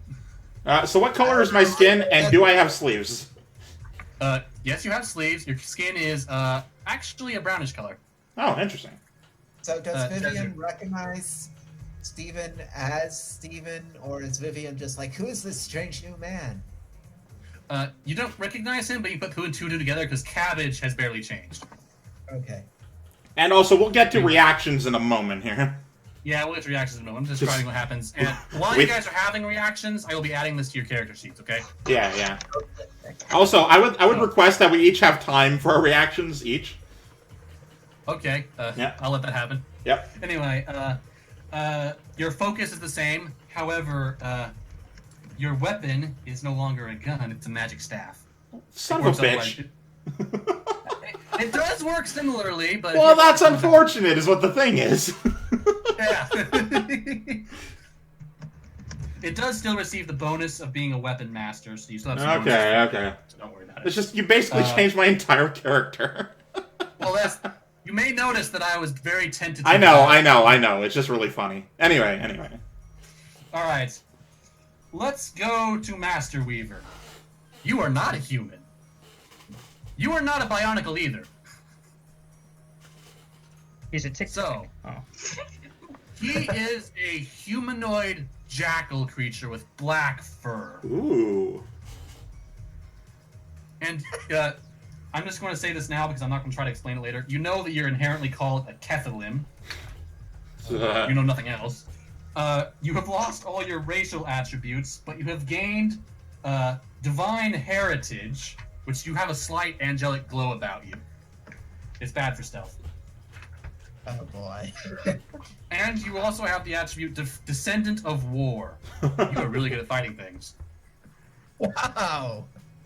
Yeah. Okay. Your focus does not change, and its abilities are maintained. And while you have no abilities from Toa, your claws can still do most of the same things. So the claws can still do the magnetic claw attacks. Yep. They're just enchanted on their own now. Okay.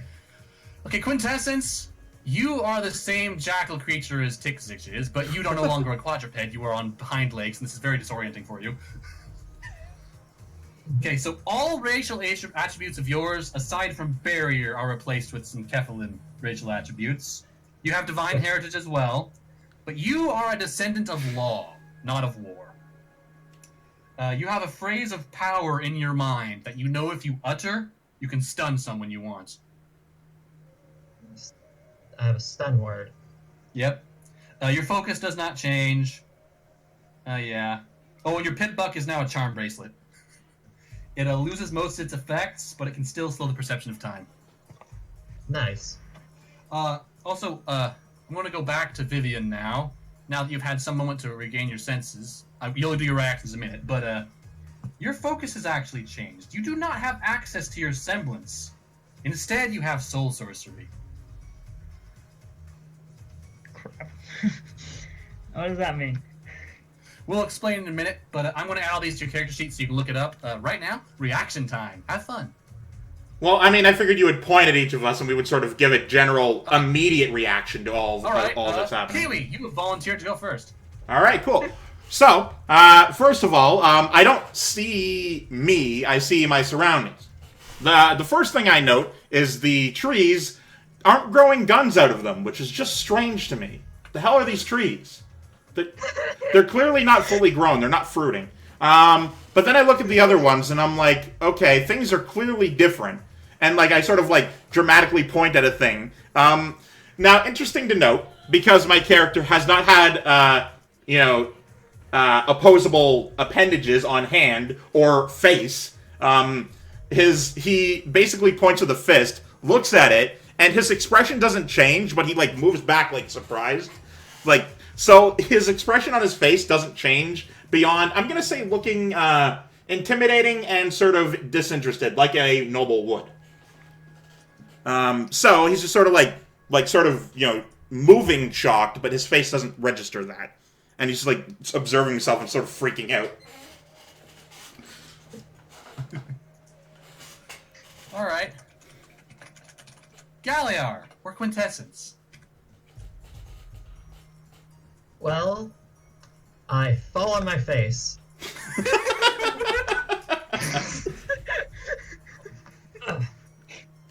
Everything is different. Everything is different now. You have some instinct on how to walk, but your initial shock is going to do this, yeah. Yeah. So I hit the ground, and almost immediately I'm like pushing myself back up, and I notice we have digits, right? Fingers. Yeah. Fingers. And I notice them immediately, and I'm like, what is this? What is this? I start like looking around. I don't even notice everyone else just yet. I notice the trees not dying and not immediately obviously dangerous, probably. I just notice a sense of color around us instead of death. And I'm like not exactly quietly freaking out. You can see it, but I am not vocalizing it. All right. You know what? I actually going to have to take a break right now. It's about the 2-hour mark. Okay. The rest of you will have time to think about what you got to do. In a second, all of you will have this on your character sheets, and I'll explain how to use those when we get back. So I'm no longer naturally hardy, correct? Naturally hardy. Yeah, that's true. Anything under stick figure racial attributes is toast. That's a shame. Hold on a sec. I gotta add this. So yeah, Blue will have an immediate response, and then after everyone else has reacted, he'll have another sort of section where he So speaks for the first time. Go to the bathroom, get a snack. I already did that. Yeah, you're supposed to do that in the 2-hour mark, man. No one said this. Yeah, I forgot to mention it. Yeah. I'm getting wrapped up. Very Like good. it. Oh, Okay, and okay, so I got Masterweaver's character sheet added to last. Oh joy. So So it's break time now, right? Yep, break time. Take 10 minutes or so. yeah, we can chill and hang out. Yeah, so we have two of the same people. Now a noble, like, I'm gonna say sultan, but that's probably wrong. And then two jackals. That's fun. So yeah. Dude, this is gonna be so good. Zigzag has the experience of being really freaking old. I mean, Advantage of being really freaking old. my character's in his 40s. Well, what would equate to 40 years of in stick person. So he's definitely up there. You know, he knows what's going on. Rather, Exactly. he knows what life is about. He doesn't know what's going on.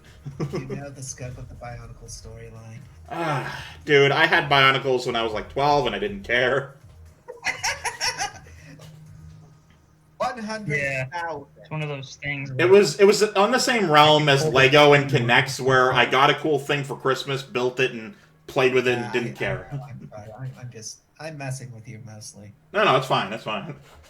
To be fair, Tic-Tac is very much a robot that gains sapience over time, Ah, cool. which is basically almost every Bionicle character, actually. So, like the ship in Red Dwarf.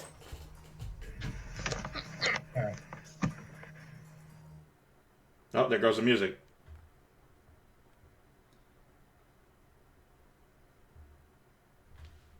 So, the first few thousand years were not sapiens, but then they were.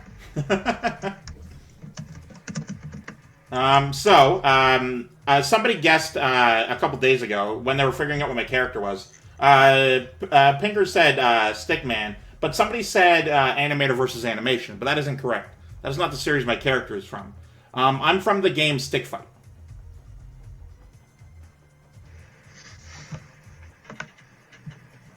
It's a Steam. Yeah, I was wondering that. Like, It's a Steam beat 'em up sort of game. Am I allowed to wash my hands? Oh yeah.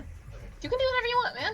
You're gonna be loud. But yeah, so Gabe. my character is a master of weaponry. And actually, I went to the trouble of making an entire evolutionary history of stick people. Oh my gosh. Dude, it was so fun. I've never seen anyone do that before. Normally it's a meta thing. It was, oh, they were drawn by a human or whatever. But, like, no, they existed in their own world. My character is actually a one of 4 sort of, not contestants, but, like, hosts or whatever. People on a fighting show. Because in the world of stick fight, like, people sort of fought and killed each other all the time. And so their caveman instincts, like ours, is to, like, not question the unknown. Their caveman instincts is to fight shit all the time. So, in the modern era, they needed some alleviation for that, so they have what is known as the game. There is no real title for it. It's a TV show where 4 of them, my character is the blue one, just sort of fight each other. And just, like, in as non-lethal a way as possible. Like, they obviously don't die, right? The whole point is that they fight and entertain. So my character is something of an entertainer, you could say. Alright, Glad I'm you- back. hello, back. I did forget to put you guys to transfer your pieces into symbols because that's why we use the symbols. Yeah, I was gonna say, are you gonna get a new picture for our characters? Oh, Masterweaver, check your okay, in Roll20 top right, there's a tab called Journal. I have my character sheet. Yeah, if you scroll down, I have added the Arden I see it. form. And it's you should keep your mask unless I missed something. Okay, just wanted to make sure, you know. Yeah. Yeah, however, you still have your mask, but you can remove it without negative effects. That's the only difference. Okay. Also, Gabe, you didn't Do I know this? you didn't Discord me my new information. Oh, right. I forgot that. Yeah. I put it on your sheet like an idiot. I know. I can't look at that. Yeah, exactly. All right. I'll get it to you. All right. Thank you. So the can speak part is your choice. No. He'll figure that out. Because when the words appear beside him, that is him speaking, technically. Yep. So the next time he tries to do that, which isn't regularly, I tried to make it so that he doesn't do that too often. So the next time he does that, words will come out of his mouth. Alright. All of you that have transformed have innate knowledge of what you are and what you can do, but you have no context of the world at all. I'm back. Well, it looks similar to Never mind. number 2, except the Yeah. giant building in the distance. So we're All right. so And if you guys want to see all the details of your chains, you can go check your character sheets at the bottom now. In roll so we've done Stick. We've done Steve and Quintessence. Quintessence reactions. Okay, now I'm back for real. Now we still got 4 All right. minutes on our 10-minute break. Yeah, we do. Now I'm gonna get some water. Yeah. I talk a lot. Even when I let you guys just talk, That's a good idea. and I still talk a lot. I mean, I'm used to talking a lot because I do Let's Plays, right? But that's just me. I understand that not everyone has that.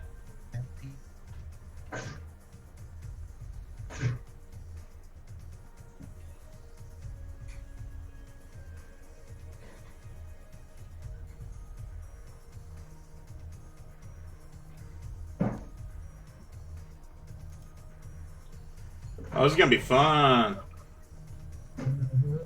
My dude has no idea what humans are, other than his brief experience with Vivian. Because the race he's from is literally named Stick. He's not a human. Actually, do any of our characters have experience with humans? I mean, Yes. I would assume Quintessence would. No. Oh shit! No, I'm thinking. Hang on, I'm thinking of the normal My Little Pony. Yeah, no, this is not. Okay, then only Vivian.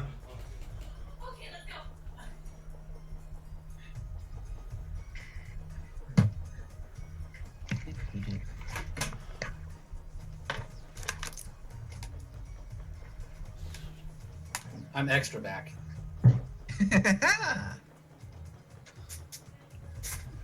All right. Tangle and love.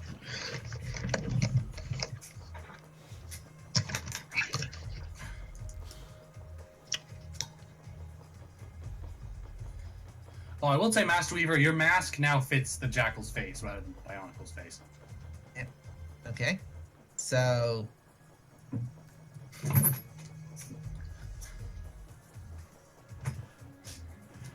You know, when you said you were going to change my character, I thought you meant one thing at a time. Like The entire point I was is- I was prepared for like you know, I don't know what specifically, but maybe like he got facial features on his Stickman this, and like I would be edited slowly as time goes on with new and exciting things, or things removed, or abilities changed. Not everything all at once. That was unexpected. so Welcome to the main mechanic of the strange. Translation. That's what lame. Mine is way better.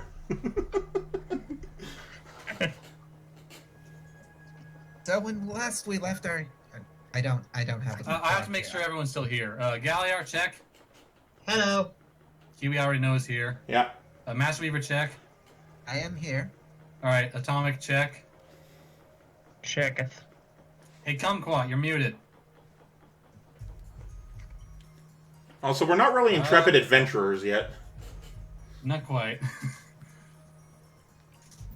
All right, I will go find her, like in the real person area. Outside life.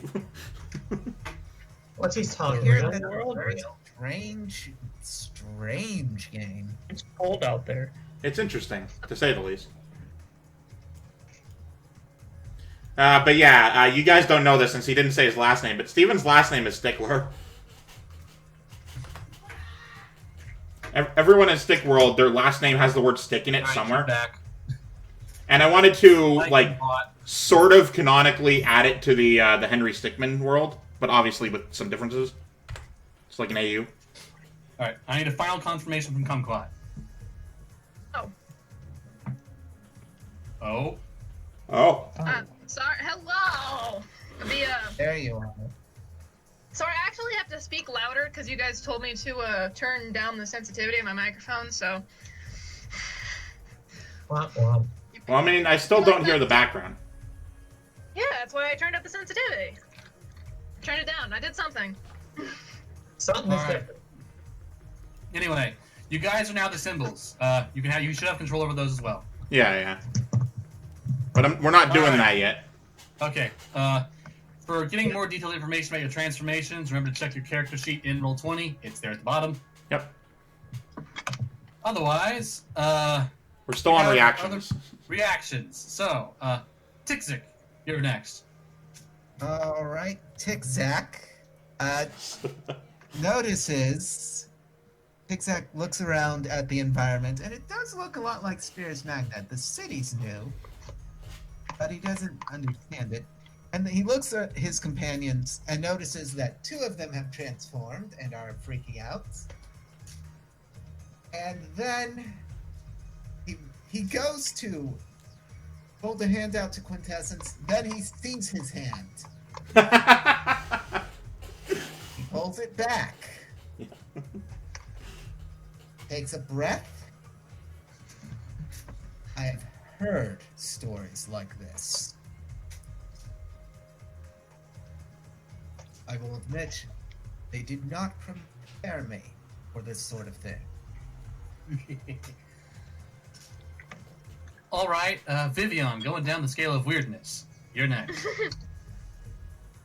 Well, this place, it reminds me of the continent of Sanus, with the desert slowly fading into forest as it goes towards the mountains. I mean, That's this is where I sort of thought I was at first. this is sort of before conversation. This is initial reaction. Right. What is your character? So, basically that. He thinks he's on Sanus at first, and then he sees the giant tower of Babel in the distance, and is like, kind of like Tic-Zac, like, yeah, that's new. That's new. All right, lastly, Cabbage. Nothing has changed for you, but this place looks nice. Wait, didn't your cabbage Okay, so the Or hat changed. Yeah, my hat changed. The first thing I do is I realize I'm in sunlight, and so I spread out and just soak in the sun for a moment. And then I squish back up into my dog-sized ball of plant. And then I sniff, and I'm like, y'all smell different. What's up? You have enough senses to know they're shaped different and everything. Okay, You know yeah, that. I know their shape, but the main thing I do is the smell, and so I'm just like, so what's up? All right, You're now cool with Quintessence. Are you sniffing her? her smell is Just, long range. I'm sniffing the air. This is how I sense things most of the time. Since I can't see and I don't have eyes, I use Yeah. the physical world around me and my sense of smell. I was actually aiming for shenanigans. Too bad. Please don't smell me. All right, so like, is that everyone's initial reactions? Yep. So, while Blue is very freakingly, sort of patting himself down, where he would normally have words appear beside him, you hear in a deep, masculine, sort of, like, just kind of like a big black man's voice, what the hell is going on here? And then he stops, and, like, sort of looks like, where the hell did that voice come from? Well, he doesn't say that. He's just, like, freaking out. He's like, what is happening?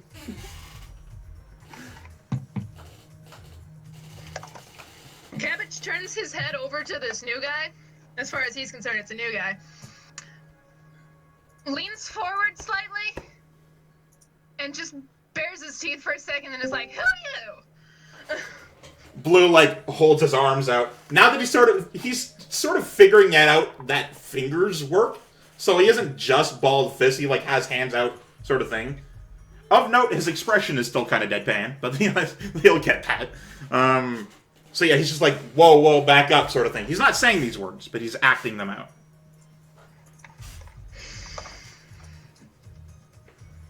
Takes like steps back away from the creature. Steps forward, just like,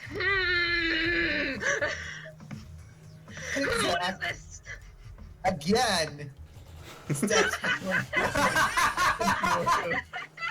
A running gag has begun. Uh, and picks up Cabbage, turns him around, points him toward Quintessence. Quintessence is only just starting to like push herself with the 4 feet slowly. Well, you've all kept your Just genders. arrives Don't worry about that. Cabbage just arrives in front of her and is just like, hi! Okay. Hello. I shan't be flying you again anytime soon. Aww. I deflate onto the ground again, just aww. Blue is like testing out his voice, is like, Tic-Zac, roll search. Level 2. I have, I think I have a perception thing, Oh, right? let me check. Your sheet says under skills, perception, you automatically succeed a level 2 task. Never mind. Yep. You find bugs. There are quite a few, actually. Congratulations! Okay, I am going to use my great canoe of insect speech that I have. That's totally... I had that. Yeah. And I am going to ask the bugs where we are. They tell you you're on the world. Fair enough. I Fair asked enough, them fair enough. about the tower in... What is that big thing over there? You know? That is where your kind go.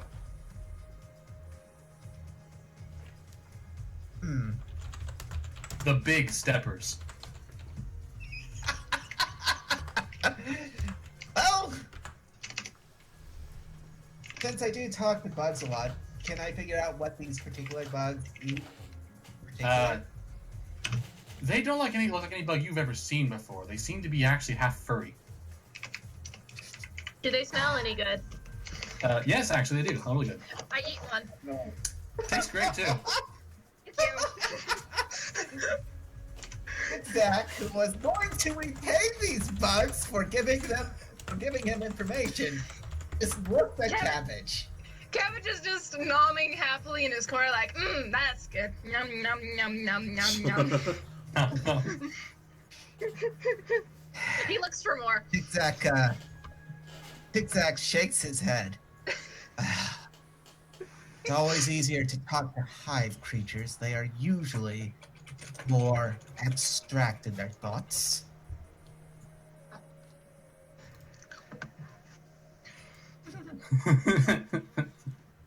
All right. Also, Blue is having an existential crisis. Oh yeah, we've noticed. Yeah. Mhm. So, Tic-Zac says, well, apparently that's a city. Do we want to go to it? Yes! And I start running towards it. Can we wait? Tic-Zac immediately steps in front of Cabbage, grabs him, and holds him off in the air. That's one vote. Can, I do you? unravel. All right. I unravel Opposed with the test. hands. Tic-Tac, roll a d20, and Cabbage, roll a d20. By the Do I way, get Cabbage any is buffs? plus. You have +6 to dodge. Remember? +6. Alright, let's do it. I forgot is it... Oh, what's the command, Gabe? / roll d20, but there's also a dice button to the left. Is there? Oh, there it is. Okay, I saw Where it. is it? Oh, right.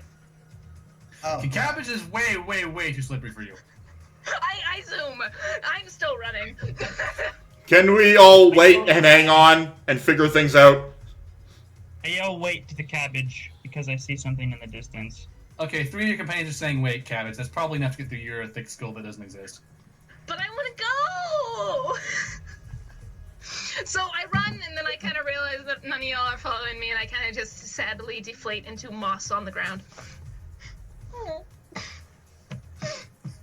I'm not sure. Plant is sad. I'm not sure if you noticed, but 3 of us are not the same as we came in as. But that's no reason not to go! Whoa, okay, somebody drew on the board.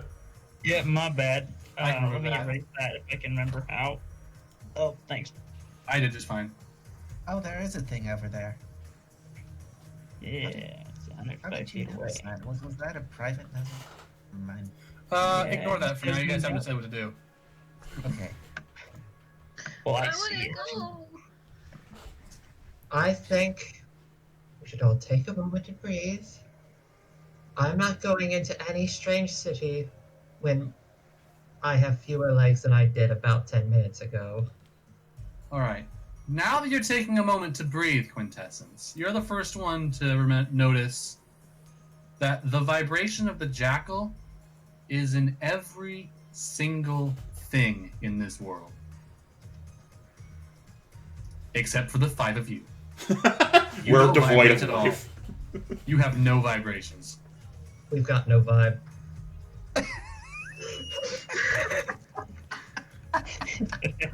If we want to go back, that's a vibe check. So how do these small arms at the end of my arms work? Tic-Tac The what? walks over to Blue and gently takes one of his hands in his own and starts, put them together and starts flexing his fingers so that Blue can mimic that. I can see what you're doing, but why? Tic-Tac then decides to just gently start flexing Blue's finger, just grabs them one at a time, and curls them up, uncurls them. No, I mean, why do we have them? What do they do? Tic-Tac raises his own hand, puts it on one of his claws, grabs the claw, and raises the claw. I will say that Quintessence, you do have a natural ability to walk in this form now. Yeah. I'm still getting bearings.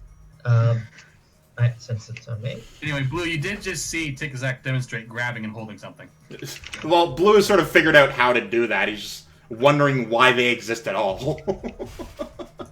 That's all the answer you're apparently going to get. Yeah, apparently.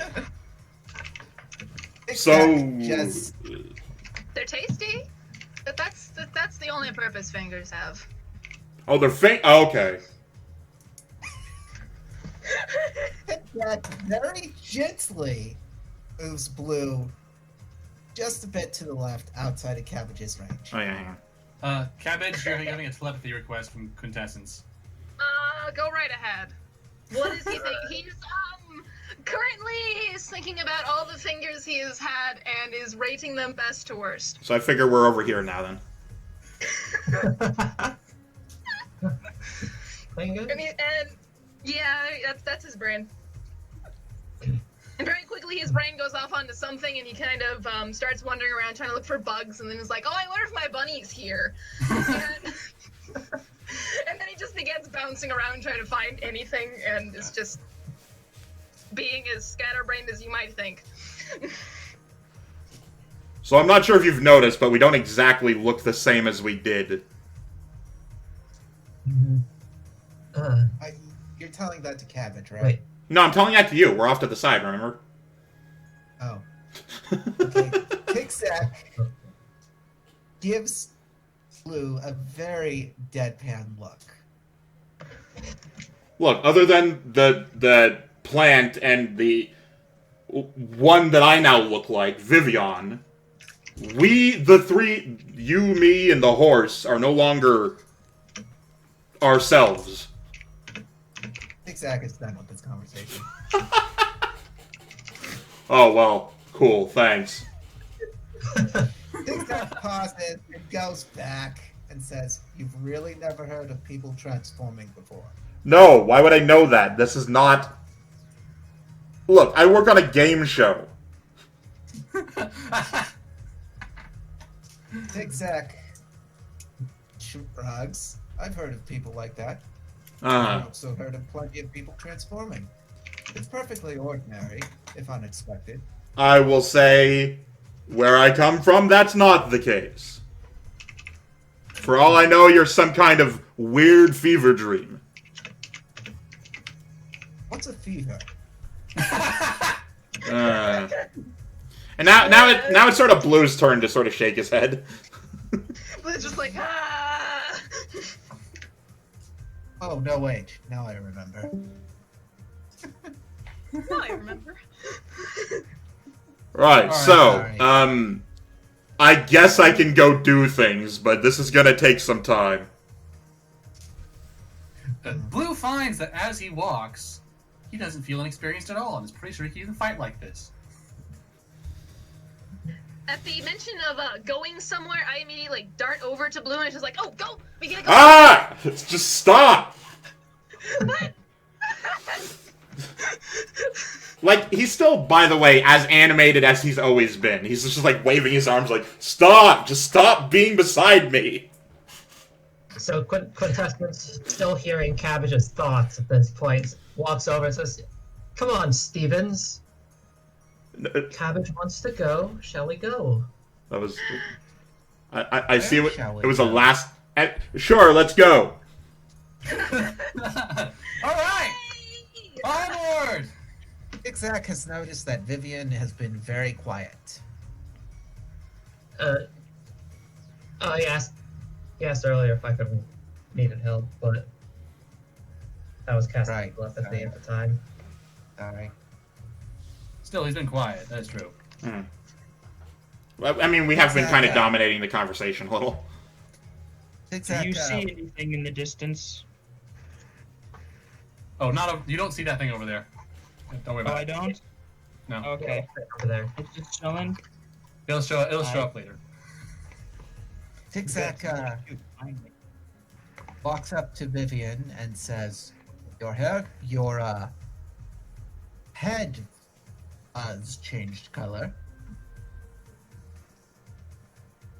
Oh yeah, what does Blue's hair look like? Or is he bald? You're not bald. Okay. I actually didn't decide. You can decide that. Okay. You know what? I want him to be bald. Bald. Okay. Congratulations, you are now bald. Yeah. Nice. All right. We were still checking to make sure Vivian was coming with the group. Yeah, yeah. You were saying something about my hair. It's not blue anymore. Yes, I know that. Okay, I don't believe Tick Zack when he says my hair is blue. It's no longer blue. Or Yeah. no longer blue, it's now gray. You have silver grass on your head now. I Your main move my hand through my hair. I've had my hair color change many times back when I was a agent.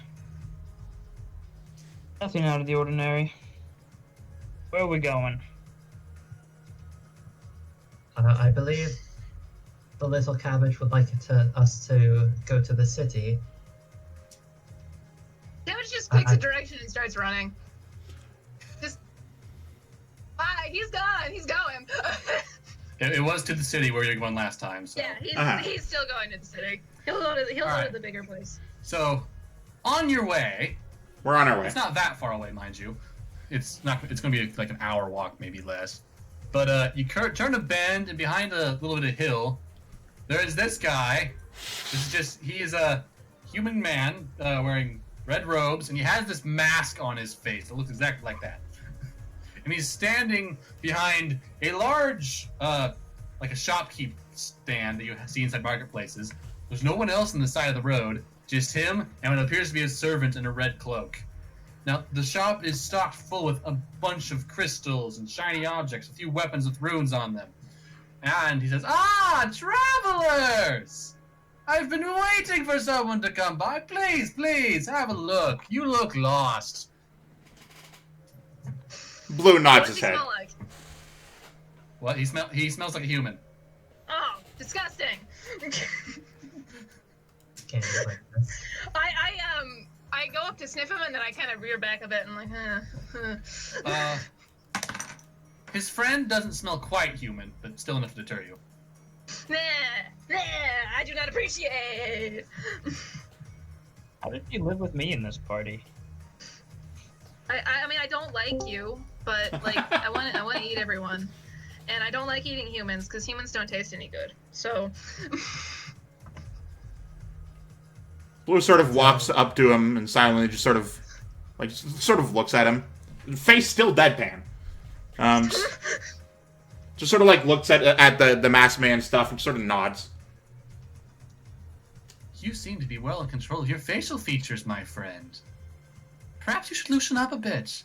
Become more in tune with the way your emotions make you feel. He taps his chin, like he completely deadpan the entire time. Just sort of like looks back, just sort of like paces slightly, just sort of thinking, tapping his chin, sort of shrugs. Zigzag is going to try to figure out if this mask is any mask he recognizes, if it has any power, or if it's... There's nothing you could possibly recognize. So... He eyes the wares carefully. Yep. Lot of potions, swords with runes on them, crystals. Anyone who's like read a fantasy novel thinks there's like adventuring supplies, which would probably be just Vivian, honestly. is there any meat? He has some meat around, but it's all in packages, Aw. wrapped cloth. Aw. And I see you have dust crystals. Dust crystals? Ah, the masked man tilts his head. I've never heard that term used to apply to them. What does it mean, and where does it hail from? Zigzag very carefully glances between Vivian and the masked man.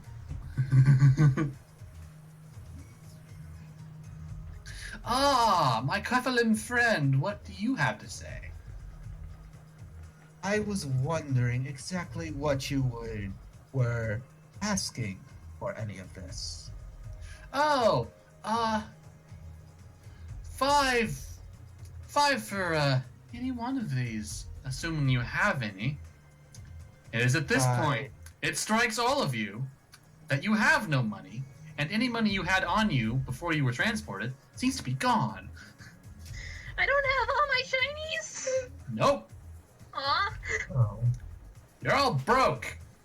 Well, so you Nothing's said I have fine. gems or something on my On the cowl, Cowl? yeah. But remember, my, that's also your terrifying hat. them off. That's also your hat. Well, I don't need the gems. Eh. Do you, though? If you Oh, take do the I? gems off the cowl, does the hat remain full? I'm not smart enough to realize that. I take That's 5 true. of the things off, and I'm like, here's 5. Masked man's like, you don't understand how commerce works, do you, Plant? These are the shins. They're shiny, right? I licked Wow, one. I Shiny. have never heard the term shins either. You 5 are far from home, aren't you? Zigzag Say that. very... Yeah. Zigzag is worried that this man is going to try to scam these obvious newcomers. And the masked man turns to the camera and is like, you know what? I'm not sure. I've only heard of your kind in rumors. They say the wood has a few moving plants, but I've never seen one. Hi. Hi. Yes. None of you have any money, do you? Blue sort of pats himself. Does he have anything at all in any of his pockets? No. Well, Okay. besides the staff. That was the gun. Oh, see, I thought I didn't have that because I didn't actually have a gun as the stick, right? Well, yeah, but it's on your person. Okay. So, You do have some skills at. The masked man holds up his hand. He's like, no. You'll have plenty of trouble later. How about you just go into town and then we can discuss. And then, behind you, the five of you, not behind the masked man, you hear a monstrous growl. I whirl around and bare my teeth back at him. Time to roll for initiative, everybody. Let's learn how to combat. all right. Zach gives a very exasperated sigh. Everyone rolls once for initiative. Everyone's ranged in number order. And I'll keep track of it on a sheet of paper here. Yeah. Uh-huh. Because Remember, Gabe, I have +6. the way currency, Right, huh? go ahead, continue. I was gonna say the way currency works in Stick World is bartering system, trading, not specifically like coins. Okay, so Cabbage has 16 because of the initiative bonus. Blue has 5. Yeah. Tig-Sack also has 16, but it was natural, so it's higher than Cabbage. It goes next to the speed stat, Gabe. Oh, right. Who's faster? I have 12. He has 11. Cabbage goes first. Never I'm mind. faster. I'm faster then. All right. Quintessence is 12. And Vivian, sweet Vivian, is 4. It's slow. The beast before us has 9. The green homunculus. All right. Let's set the battle music up. No more wonder, gonna be only good. fighting. You'd be Iron Maiden, right?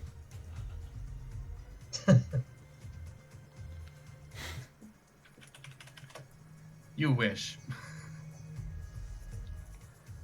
I'll take your life, but you'll take yours too. You'll fire on the skip, but I'll run you through. Okay, so this beast is humanoid, but looks nothing like a human. It's covered in green, slimy skin that glistens like oil. And inside of its mouth, there is another mouth. It's not an alien, I swear. It's in the mouth, in the mouth. Okay, so here's how combat works. We start at the top of the initiative and go around, highest with the lowest. Turns go as normal. Combat usually goes really fast because the GM rolls virtually no dice. Virtually. Anyway, you can... Cabbage, you go first. Demonstrate the basic move and attack. There. Okay, you have moved. We don't worry about distance too much. The only distances in Cypher System are immediate, short, and long. You can move a short distance and attack. You can move you can move a short distance and attack, but any further than that, you can't attack the same turn. Short distance, it's hard to judge by, but how far Cabbage moved is about a short distance. We don't worry too much about specifics here. The combat area is rarely large enough for things like that to matter, unless you're dealing with a bunch of snipers. Yeah. Then it matters. But this is a level 3 creature, so you have to roll a 9 to hit it. Cabbage, let's pretend you don't have a bonus today. I don't have a bonus for attacking. I have Oh. 2 for defending. Okay, so, So I roll got to nothing. hit. Roll a 9 or higher, you hit him. I do All not right, hit. you miss. Cabbage flails and swings past the green homunculus. No issue. Problem. Whoops. Oops. All right, so, Tig-Zack, it is your turn. Right. Okay. Sorry. You were saying something? I was explaining how combat works. Right. Do I need to repeat I mean- repeat how it works?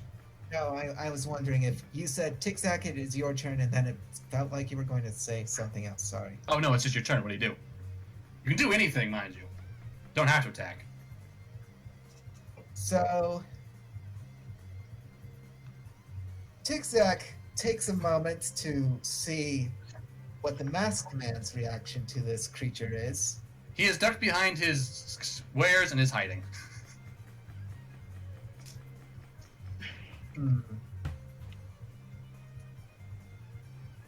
Zigzag.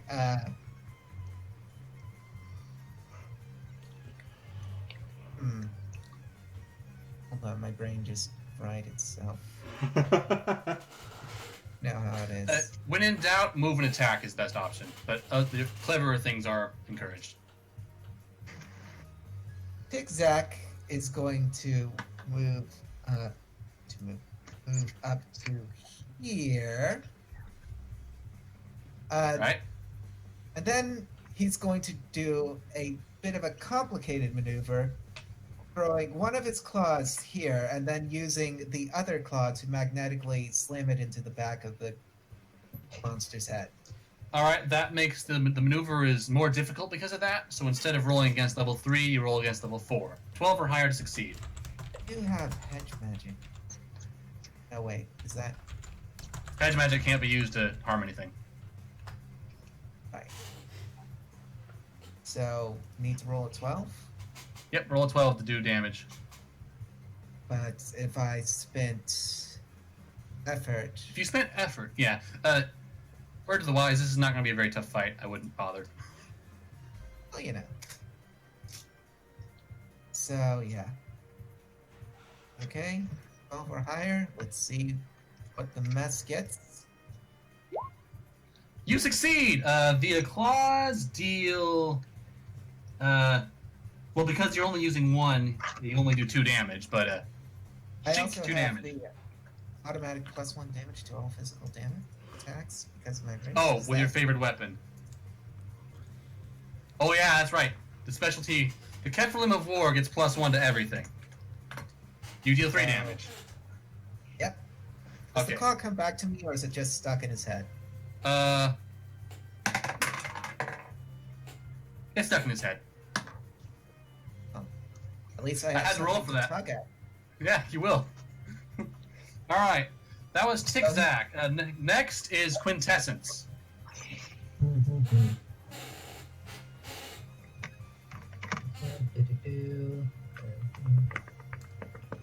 Quintessence.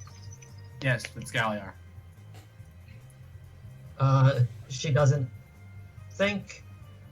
She runs up to about here, and she casts Barrier on Cabbage. Alright, Cabbage has Barrier. The very specific barrier is... Or one of those other things. Alright, so... Barrier. Can absorb 1 hit of any size. If the damage is 4 or less, it remains. Otherwise, it dissipates after absorbing. Can be cast on any creature. If effort is applied, it can extend to all adjacent. So you're just trying to barrier with her. Yep. Alright, costs Cool. 4 intellect. So, let's explain here. Quintessence is using an ability. Some abilities have a cost associated with them. For instance, Barrier here costs 4 intelligence. So normally she would spend those points out of her pool, which would be her blue bar. But she has an edge, which is a parentheses around her intellect stat that has a 1 in it. So it reduces the cost to 3. So she only spends 3 points of intellect to cast Barrier on Cabbage. Effectively, she used her mana pool to give Cabbage a shield. Okay. There you go. That is what she did. It is time for the green homunculus to have a go. So Cabbage, you don't even have to dodge. It hits the barrier. No, but the barrier will stay if I don't get hit, Gabe. Oh. Alright, good point. Go ahead, dodge. I would very much like to dodge. Do you want me to put my modifier now as we're just here, plus? so- yeah. So every time certain people have bonuses when dodging or doing certain tasks, that's generally done in terms of +3. Cabbage has just rolled a nat 20, so my explanation of skills is going to get overruled by my explanation of 1s and 20s. If you roll a 1, I get to do something absolutely terrible to you. If you roll a 20, you do something absolutely spectacular. If you're in, like, amusementist and type in the roll 20 chat when you're not supposed to, I kill you.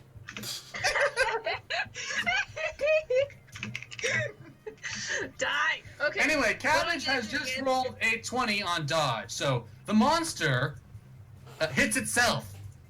I don't get to attack it. I want to do attack it.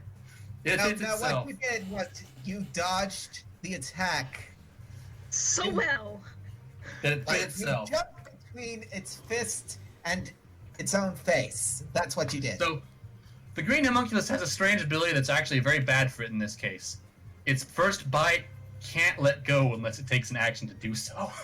So it just went, It is embedded in its own arm, and it's not going to be able to get out very quickly.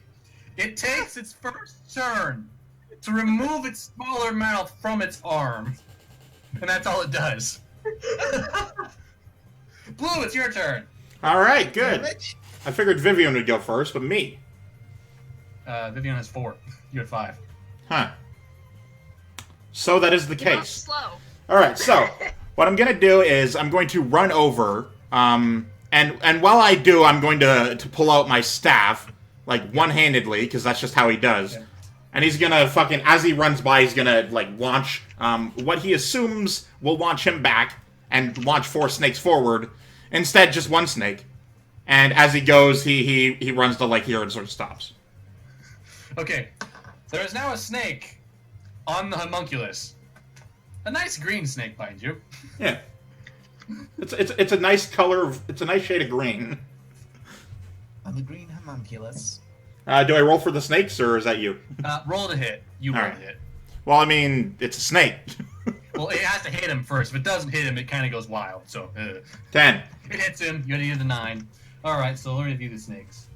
The snakes. Oh, shit. These snakes obey the will of the caster, so you do not have to worry about them biting other things unless you get bad magic. Do I know that, though?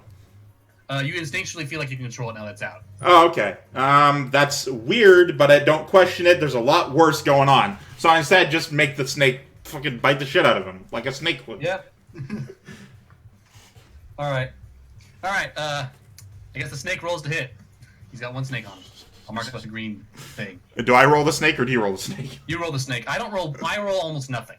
Yeah, but I mean, I guess I'm in control of the snake. I don't know. Yeah, you're in control of the 12. snake. Snake deals 2 damage to the homunculus. Snake. Alright, Vivian! It is finally your turn. Have you checked your character sheet over to see how your staff has changed? Yes. Okay. What do you do? Well, I am going to shoot it. Okay, go right ahead. So, I'm assuming the basic projectile and not the exploding one. But yeah, I mean, as much as I'd love to catch the plant on fire, because apparently she thinks I smell bad, I'm just gonna shoot it. Okay. Shoot. Oh, come on. Ooh. You missed. It just goes flying off. Actually, is that enough of a miss? No, this is a small little creature. On a higher level creature, you might actually hit your friends. Yeah, it isn't just ones that get fails. Yeah. It could hit the barrier. Nah, I'm saying it goes fine. This is first combat. No worries about friendly fire yet. Alright, that was Vivian. Back to the top with Cabbage. I'm gonna hit it again. Roll the hit. I don't see it coming. I 7, didn't you do missed. it. Which is strange, because I remember last time you played Cabbage, you hit every time and killed things with a reckless abandon. That's because I got a higher tier, and like the first thing I get when I level up is +3 to all attacks. I will Alright. eventually get that. Right now, I will keep missing. Alright, Cabbage, done. Tic-Zac, your turn. The claw is still in Humunculus. I magnetize the claw and sort of tug on it, so it's twisting the Yeah. homunculus neck. Keep in mind, you have to do this. You have to do this through your claw that you still have. Yeah. Can I do that? Yep, you can deal another attack to it. This time it's only level 3 because it's already there. Inside his skull. Even if you just remove it, you still do damage. Alright. Let's see how horribly I fail. You succeed! You deal 3 damage because Keflam of War. Yep. Your claw pops out this time and flies back to you. So I catch it and I glance behind me just to make sure the merchant hasn't. He hasn't run. Right. Doesn't seem concerned. He's still there, cowering. Quintessence, it's your turn. Well, I had an idea, and then I realized I don't have telekinesis anymore. That is true.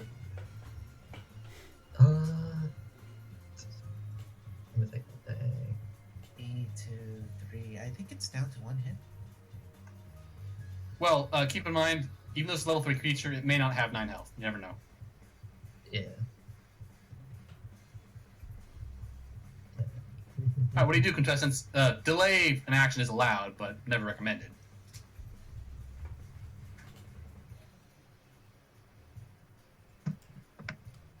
Thinking.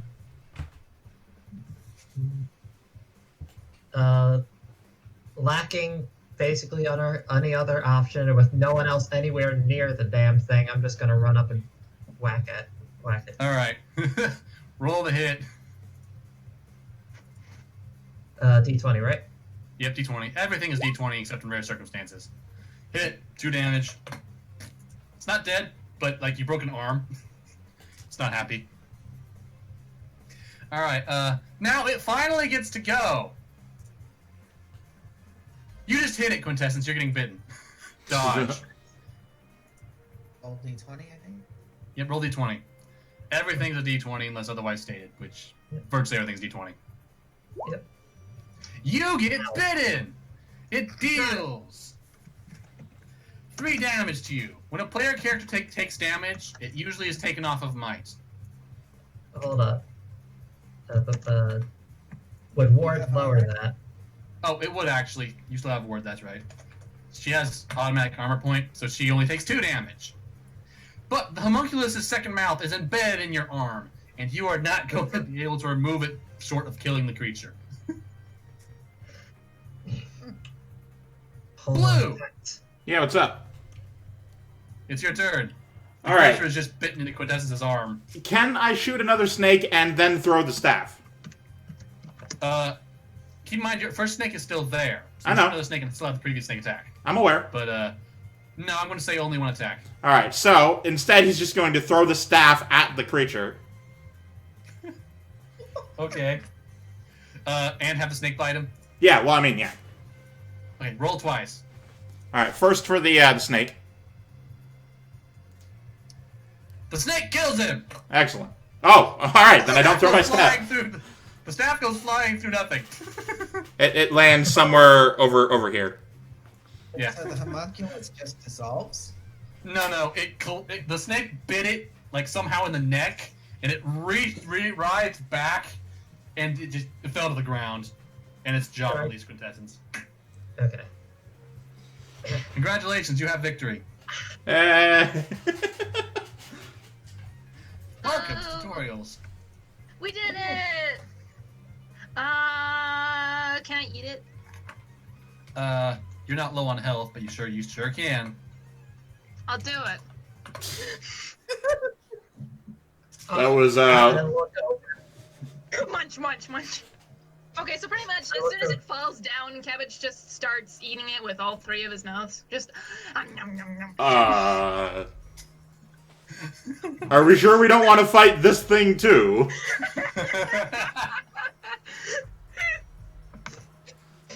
Okay, so the masked guy pokes his head over the thing and says, "Wow, you guys took care of that real well." Blue picks up his staff, puts it in his robes.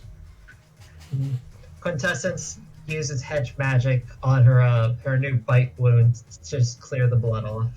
Yeah, doesn't provide any actual healing, but there you go.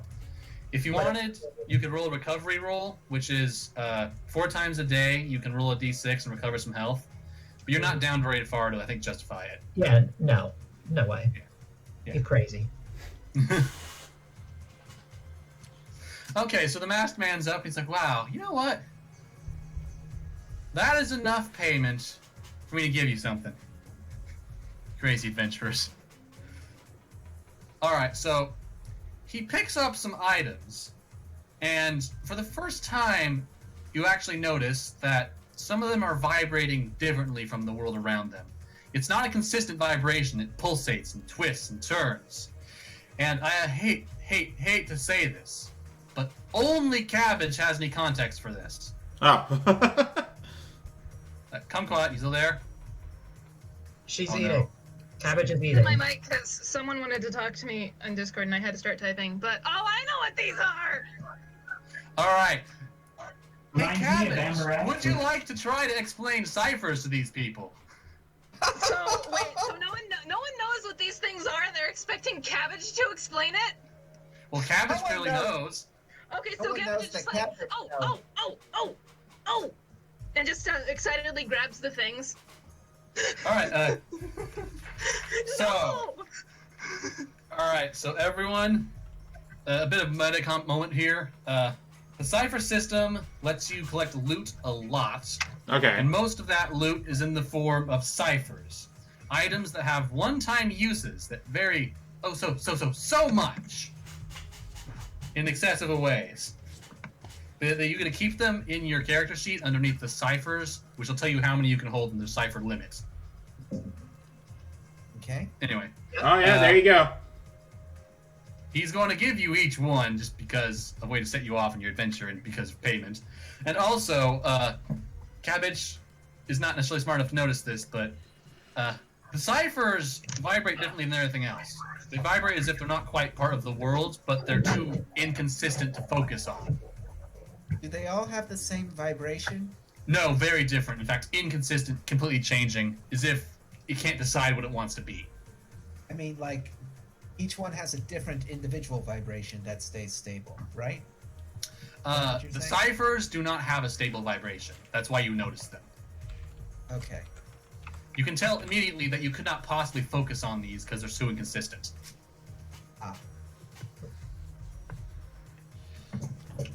Blue sort of walks up to the masked vendor.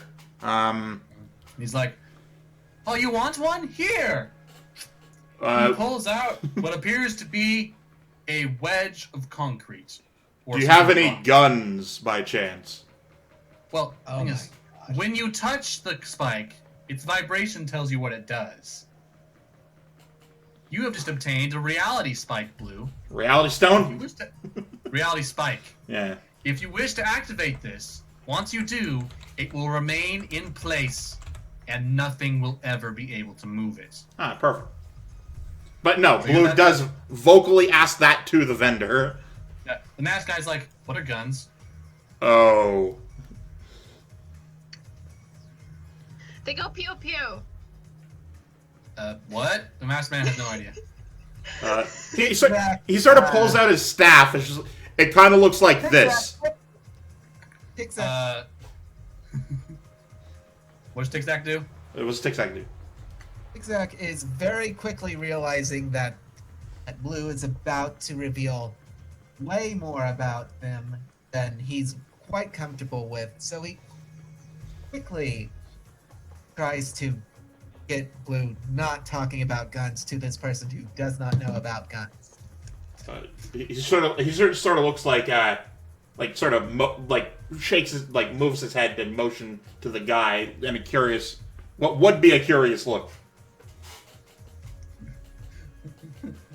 And I got that some of that was lost in translation. Well, no. I'm basically trying to say without his face doesn't move and he doesn't speak. So I'm trying to say he's asking you what should I continue? Tic-tac just quietly shakes his head. All right, and then Blue nods. It's very difficult to describe something that doesn't change. The masked man, by the way, is going to give out more of the other four if they Yeah. Blue steps off so they can get stuff. want. Okay, so That's up while Tic-Tac's doing all that. quintessence, you get the one item that does not look like it belongs in this world. An 8-ball. Cabbage recognized this immediately. Alright, quintessence, when you grab the 8-ball cipher, it tells you that you can ask it one question one time, and it will answer with yes, no, or maybe. So, Cabbage looks at it, or kind of looks at it, and is like, "Oh, hey, I have one of these," and then looks through himself, trying to find where he hides his ciphers, and then gets confused when he doesn't have any. It's just like, wait, where'd my cipher go? Alright, since I don't want to be spending all of every session adding these things onto your sheets, I'm going to trust you guys can open your own sheets, put them on. What's mine, Gabe? Cabbage, you get a small green crystal, and you touch it, tells you, I can expand into a 1-meter cube of Jello.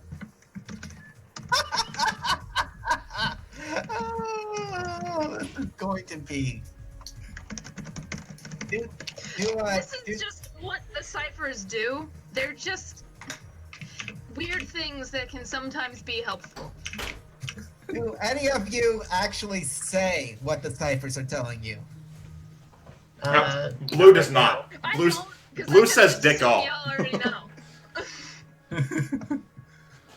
Okay, Tic-Zac, you get a health potion. It gives you a free recovery roll when used. Aw, that's not as good as the other one Gabe gave me in another game. Hey, Vivian, guess what you get? Yes.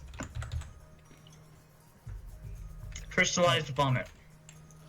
No, you get a little fairy in a bottle. Ooh. Oh Give me boy. some of- This is the auto counter. This is very interesting. Once you activate it, once you open the bottle, the fairy will fly around you, and it will retaliate every single thing that hits you with its own attack. Everything. Yep, everything that hits him for a minute. Oh, okay, for a minute. Yeah, For a minute. yeah. So if you're in a situation where you're getting hit a lot, guess what? Counter fairy. If you fall to the ground instead of dying, you go to a quarter heart, and the fairy sort of flies away. No, that's not what happens. When you said Anyway. auto counter, I was thinking like, what is it gonna count my money for me?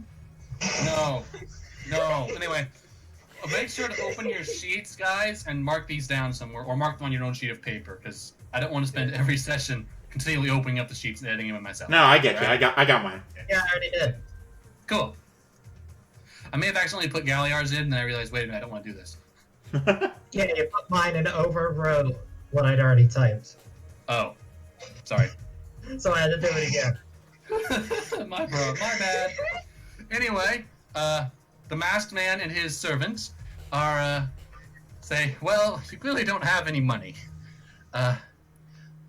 Perhaps you should sign up with the adventuring guild in the city back there, which is called the Citadel of Hazurium. Gesundheit. Thank you very much. All right, you know what? Yeah. Okay. So, the masked man thanks you for your business, which was not much business at all. You just saved him from a monster attack. And he says, "Come back when you have money." Oh, yes, of course. No. No. Just no. Okay, the masked man's servant just sweeps, even though it's a dust road. It looks really weird. He's sweeping a road that's made of dust. Sleep, sleep, sleep, sleep. Does the servant have a name? Does the masked man have a name? We didn't The ask. masked man, well, you didn't ask. That's true. We didn't ask. Thank you for your lovely gifts, sir. I am Riskan. Risk scan. Riskan, but yeah. Riskan. Riskin what? Risking his time talking to us. Yeah. And he At folds your- his arms and says, "I'm not going to play this game. Come back when you have money. I like money. I don't like whatever this is." Oh, Of course. By the way, meta note here, money translates with you, so I'm never going to specify a currency ever. Yeah. One in one place is one in another. Don't try to make me tell you what the currency is. I can't remember 50 different currencies. Hey, so what's the currency? I'm still kind of Currency amused at unit. this, Gabe, because, like, as far as cabbage is concerned, anything that's kind of vaguely round and shiny is money.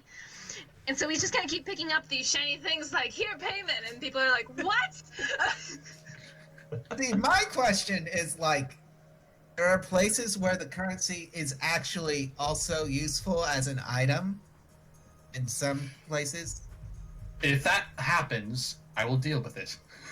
Yeah, like, just say we're using gold coins. That's still gold, you know? Yeah, yeah. Here, the currency is some sort of bronze coin thing. Is it a fiat currency, or does it actually have worth in and of itself?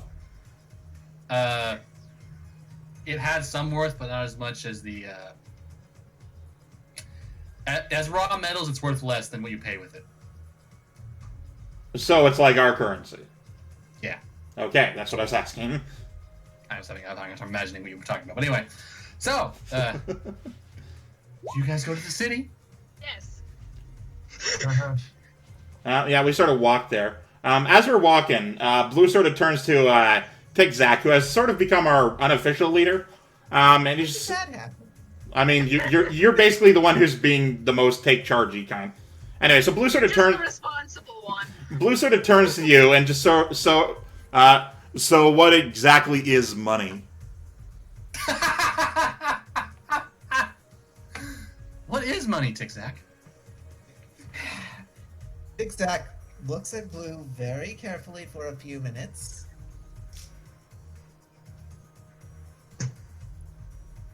It Well. is tradable value. Oh, trade. Okay. It is trade in abstract.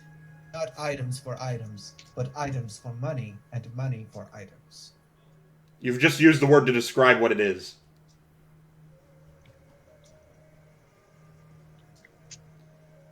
So... Exact size. I'll figure it out soon enough. What do I trade for money? Work or items. Hmm. Money is value. Tradable value. Oh, it's like an intermediary. Hang on. You're not understanding this at all, are you? Discord just froze on me. Oh. Anyway. He's really not understanding it. So the last thing I heard you say was it has value, and I said, so it's an intermediary product. Oh, but he does Yes. understand. Holy cow. Okay, Well, yes, he that's it. it's not that he doesn't know what currency works as, is that he comes from a trading society where that isn't a thing. But he would know what trading is, so he trades a thing in between the stuff. Yes, that is the basic concept. Alright, thank you. Agreed. He's not an idiot, he just doesn't know the stuff. Alright, so the city, as you get closer, is built into the forest, but it's dominating. It's it's built so densely that you could argue that it's actually one building. Is it as big as the Jade Multiple- Colossus? It is nowhere near the size of Jade Colossus, but Alright, no one knows cool. what that Now is. I know. It is small compared to the only giant building that Cabbage has been near. There are 33 levels in the place, which is nowhere near the big size you were talking about, but every level is about the size of a house. You can see the outlines for the floors with like little ridges along the walls that goes up to 33 floors. And the floors are house sized, not normal floor sized. And there's mega structure between all the levels. Oh. Well, it's not between. The levels are just visible from the outside, like how a tower visibly has floors and ridges between them. So it's not blame. It is not blame, no. Not even close. Gosh. Gosh. It's actually made out of stone, like Indian Pueblo dwelling sort of thing. Oh, I get it. Yeah. I get you. Except, it's built up in a cylinder. Welcome to the Citadel Hazurium. There are, what? I'm sorry. Thing is- I Oh, said, no. I was just announcing it to you guys. You already know what it's called. Okay. So, in the front is a human woman in guard outfit and a Kephalim, the jackal people, male in a guard outfit, and they don't seem to care much about you showing up. The doors of the city are open. They just stand there. I walk by them. They glance uncertainly at you and say, "Halt! What are you?" Plant? The woman's like, I heard about these sort of things that live in the wood. How I, will get all the reached way to up adjust- here? I reached to adjust my top hat before realizing I don't have one, and then adjusting my cowl instead of being like, I'm Cabbage. Well, it's probably harmless. Is this playing with the rest of you guys? Oh, Christ. Yes, this is our little cabbage. Yes. He's like, all right, sure, go on in.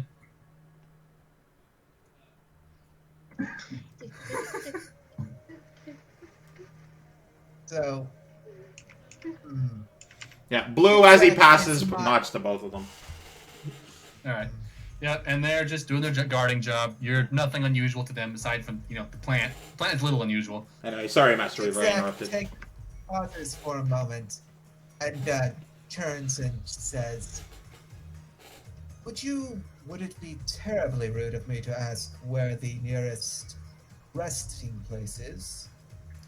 The tavern is literally just down the road to the left. It's got a bright pink painted sign. The guy has no idea, sense of style or taste, but it's hard to miss. Thank you for your time.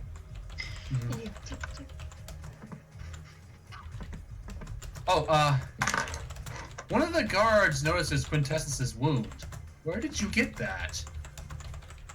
There was a, I wouldn't worry about it. There was some trouble on the road. It was a big slimy thing. And that they recognize that you had a green homunculus on the road. Yes. That was It cool. encountered us. Blue What's nods. great? And they're like, betrayer's agents are this far north? That's impossible. No, that can't be possible. They seem very troubled by this news.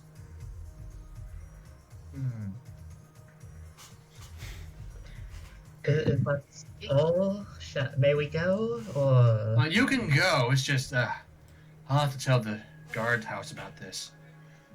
We'll have to prepare for homunculus moving into the town. The red ones can pretend to be a people, you know. I'm sure it'll be quite fine. Thank you for Alright. the warning. All right, so you're into town. There is solid rock ceiling above you, like by an entire house length. It's somehow supported. There's, other than that, it's spread out like a normal town. Houses here and there, mostly out of stone, but a few are actually out of wood. There's signs for taverns, houses people live in. There seem to be a roughly equal number of the jackal people and humans. Okay. All the jackal people glow, by the way, but there seems to be a couple different colors of the glow. Very slight differences. Yeah, what are the glows of our two player character jackals? Green, and I'm going to say red because of war. Okay. I'm green. Yeah, yes, you're green, Galliar. That's obvious. Yay, you're We are the green. princess jackal. I was making sure that the other color person, I shouldn't say it like that.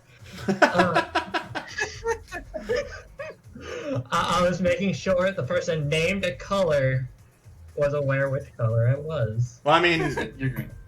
I did know that because of the whole war comment, and that you were the jackal of order. Jackal of law. Whatever. Law and order, same thing. Not Law really. No. versus war. Dum dum. Anyway, this town is a town.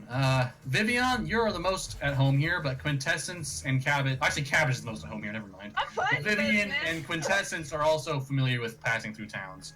Blue is not. I don't know if Tigzak is. Why aren't I familiar with passing through towns? Or, like, adventuring lifestyle. Oh, yeah, true. Zigzag has lived through an era of chaos, so he'd be familiar with passing through a town. Okay, so only Blue doesn't know what to do here. Yeah, I'm not used to traveling. Yeah. Or having fingers.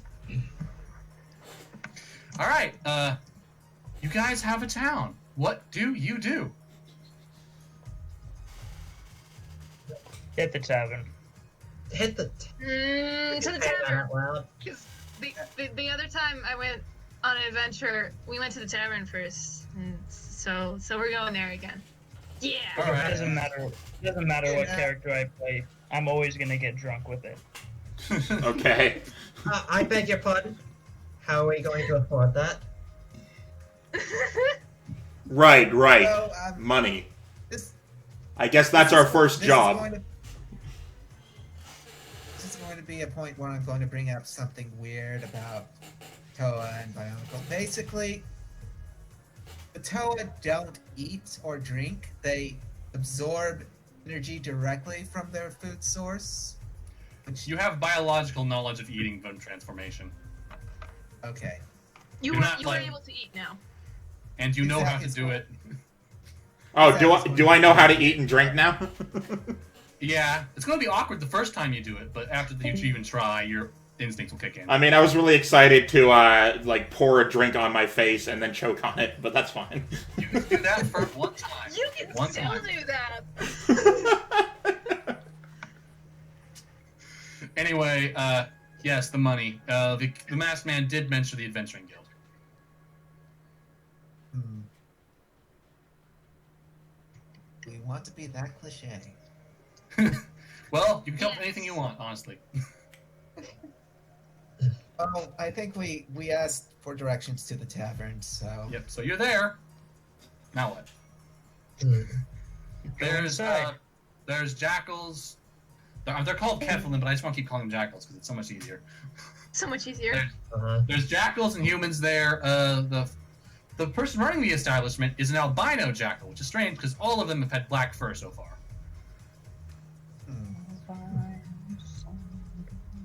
Does the albino have the same glow?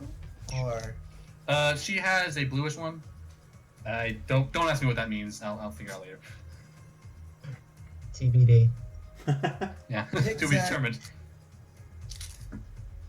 Zigzag nods toward her and leads the group to a table. Yeah. All right. She comes over and's like, "All right, what can I get you?" She's What looking at kind you of like, meat do you have? cow?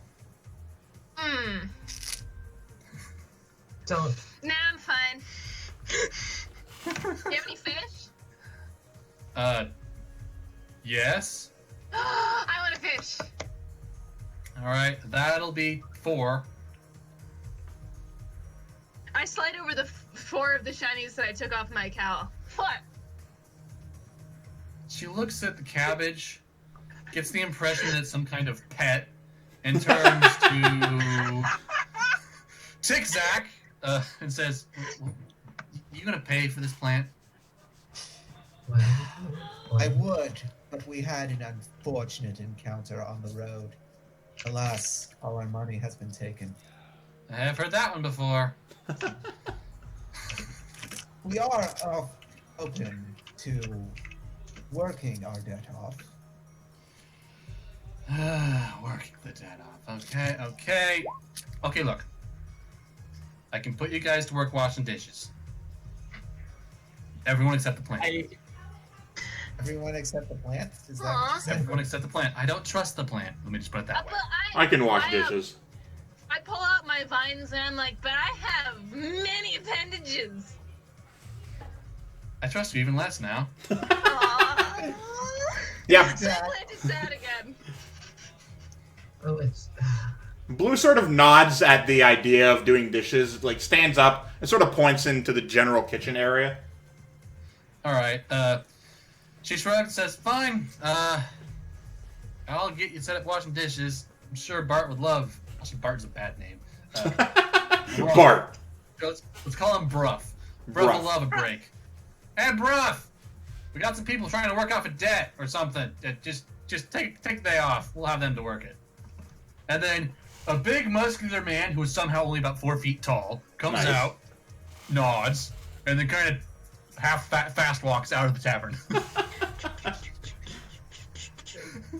We're gonna break everything they own. Okay, so it is only a level 1 task to effectively clean dishes. Everyone but Cabbage roll for it. I mean, all right. I'm not gonna wash any dishes. I'm just gonna hang out outside. Okay. He's With done. Cabbage? No, With Kevin's cabbage? waiting for his fish, man. Okay, Blue, you succeeded. Tic-Tac, you succeeded. Quintessence, do you successfully wash dishes? I'm trying to think if she even orders anything that she'd need to work off. Fine. Barely, but success. Oh, Jesus, So- Nothing so great. good to have So- hands. While you 3 are in washing dishes, Cabbage is apparently waiting for food that isn't going to Aye. arrive until the dishes are We're, done. we're dishes. We're doing dishes in here. Vivian, what are you doing? Are you sitting at the tavern, hanging around outside? What? I'm going to acquire information. All right. You can gossip around the tavern or on the street outside. Inside the tavern, of course. Okay. Any particular people you want to seek out? One of the jackals, one of the humans, or you just whatever? I'll go up to anyone who looks like they know a thing or two. Okay, and is there anything specific you want to know about, or just general gossip? I want to know more about this city, more about the problems that it faces. Get some ideas of what's going on. All right. In the Roll for world. gossip. Roll for gossip. Let's see how much you learn.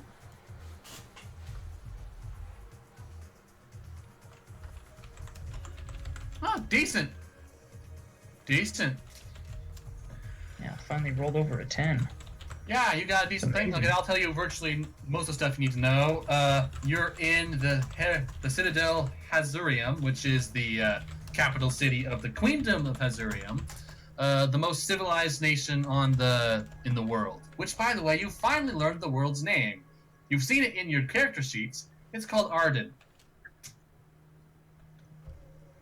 Arden. Arden. The world is Arden. All right. Ardane? Arden. Yeah. Are done, kind of. We are done.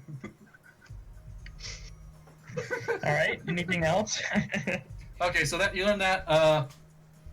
You learn the standard rumors. You learn the name of the Adventurers Guild. It's the Black Moon Explorers. You learn that the names of a few local geographical stuff that I'm not looking up right now, but if you want to, you know the local area now, essentially. The Queendom itself. Which goes up to the northern mountains, they call it the Edgelands, and goes down to the space where, well, there's some borders with an ocean and another country down low you haven't got the name of yet. Okay. Yeah, you got the basic idea of the Queendom down. Several cities. This is the largest one and also most well fortified. Black Moon Explorers. There's a couple other groups in town. Curiously, you managed to figure out that ghosts are a real thing, Oh, nice. and that they've been wandering around the walls outside. Did I already think ghosts existed, Gib? Yes, you have met several things that could have qualified as ghosts. All right, cool. Good to know. I'm just like, how hard is it to surprise Cabbage with Very. random things? Very. Yeah. Your origin material has a bunch of stuff from it that's like ridiculous. What is the origin? What is? Yeah. What is the? The Cabbage? Ninth World. Numenera. Numenera. The cipher. It's the base world for the cipher system that we're currently using. Mm. It's weird. It's Cabbage is just a role-playing character that I used the last family campaign we had. and I Sounds a just wanted bit to like use a it. cop-out, but that's fine. I just wanted to use it again, okay? As long as you It's very didn't well continue from old stuff, that's fine. I mean, Cabbage's story is from the old stuff, but it's not going to matter. Yeah. Cabbage is cabbage. Cabbage. Cabbage. Anyway, what else do you learn? Let's see. Oh, you learned the laws of the land, which the Kephalim called the glows around them the laws. Apparently, it's rumored that they were descended from ancient angelic beings who enforced these laws with divine power. There's a law of war, death, lore, silence, commerce, law, and desire. And they look at you kind of strange if you ask any questions about what these are specifically, like everyone should know. But beyond that, do you ask about the homunculus, or do you leave it off? I ask if there's anything threatening the king of the queendom. The Kingdom of the South doesn't like them very much, but they keep a truce. Beyond that, there is the worldwide threat of the Betrayer and his homunculi. Homunculi, you say? Yes, the Deep South is riddled with these unholy beings. They're supposedly very bad copies of the original being, the Betrayer. The Betrayer killed the Maker 200 years ago and plunged the world into chaos. We're recovering, but he still manages to live down there with his rule-breaking, law-disorganized, terrible society.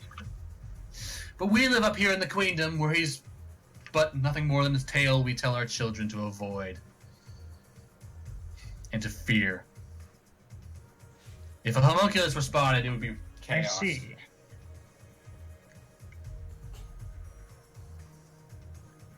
Oops. Anything else you want to ask? You rolled decent enough to get a little more out.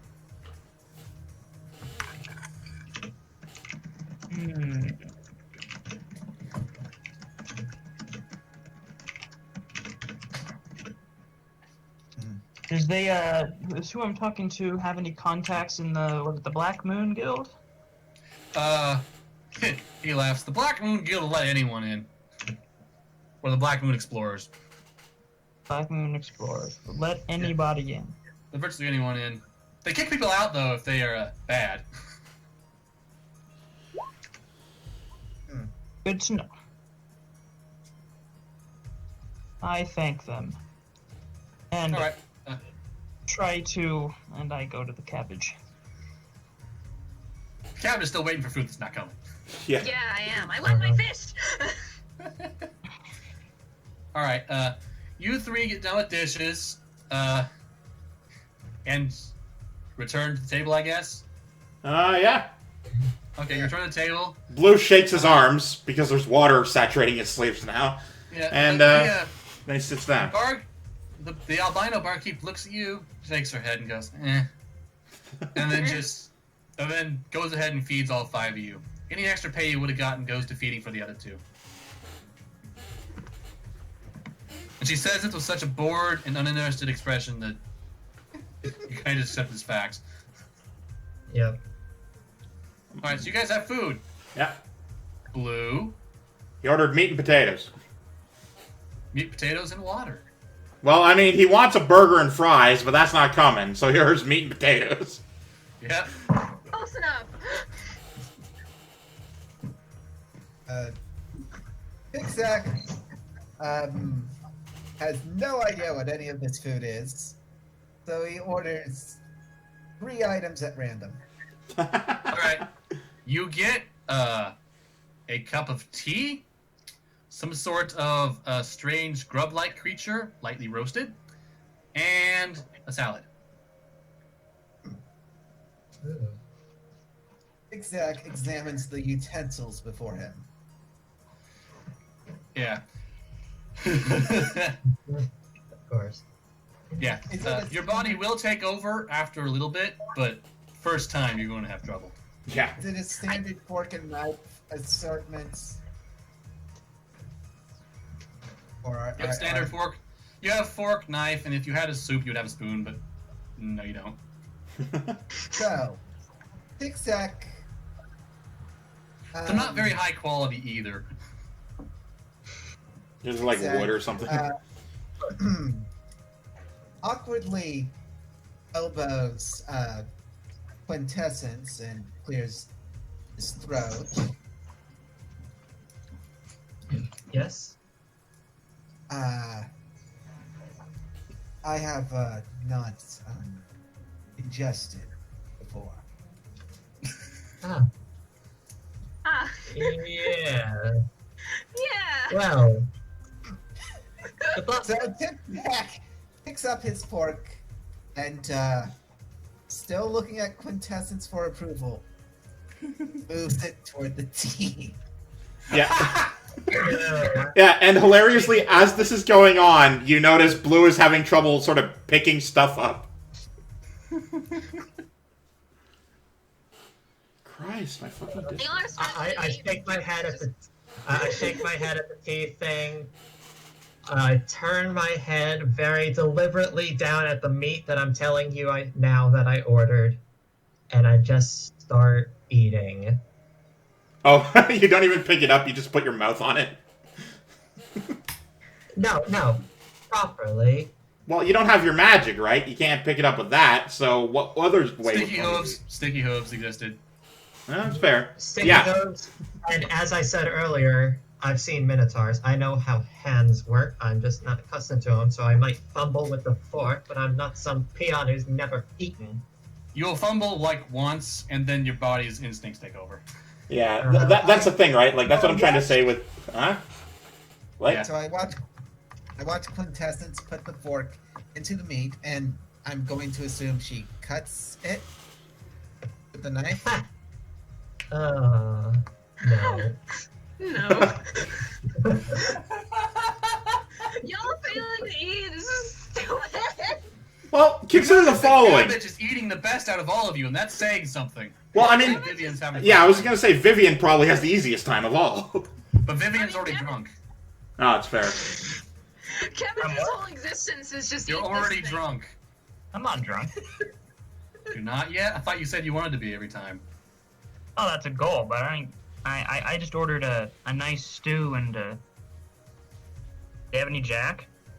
Yes, or something similar, if the equivalent. So watching you is not going to help Tic-Tac figure out how to use a fork and a knife. Yeah, he's also not gonna learn from Blue, who has the equivalent of sticky hooves. He has, like, sticky arm appendages, so that shit don't work. So eventually he figures out he has to, like, grab with hands, and then the way he eats would be he puts it to, like, onto the part of his face where the mouth would be, and it would absorb. But that shit ain't happening either.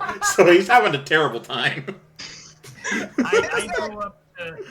I go up Tic-Tac to is, Zach. of course, taking it very slow, so he's noticed that fork and tea does not work. Yeah. So, Fork fork and and meat. Fork and meat. Fork and meat, he gives Quintessence a questioning look as he moves the fork toward the meat. I don't even look. I'm not looking. That's your problem now. So, Vivian takes a wanted to do moment something to earlier. examine the fork Oh, sorry. and then examine the knife. And he realizes, okay, this is a miniature trident of some sort. This is obviously a sword. I know how to use these. Uh-oh. Independently, these things said. Stabs the grub very hard. Hard enough that the table rattles. That gets her attention. What are you doing?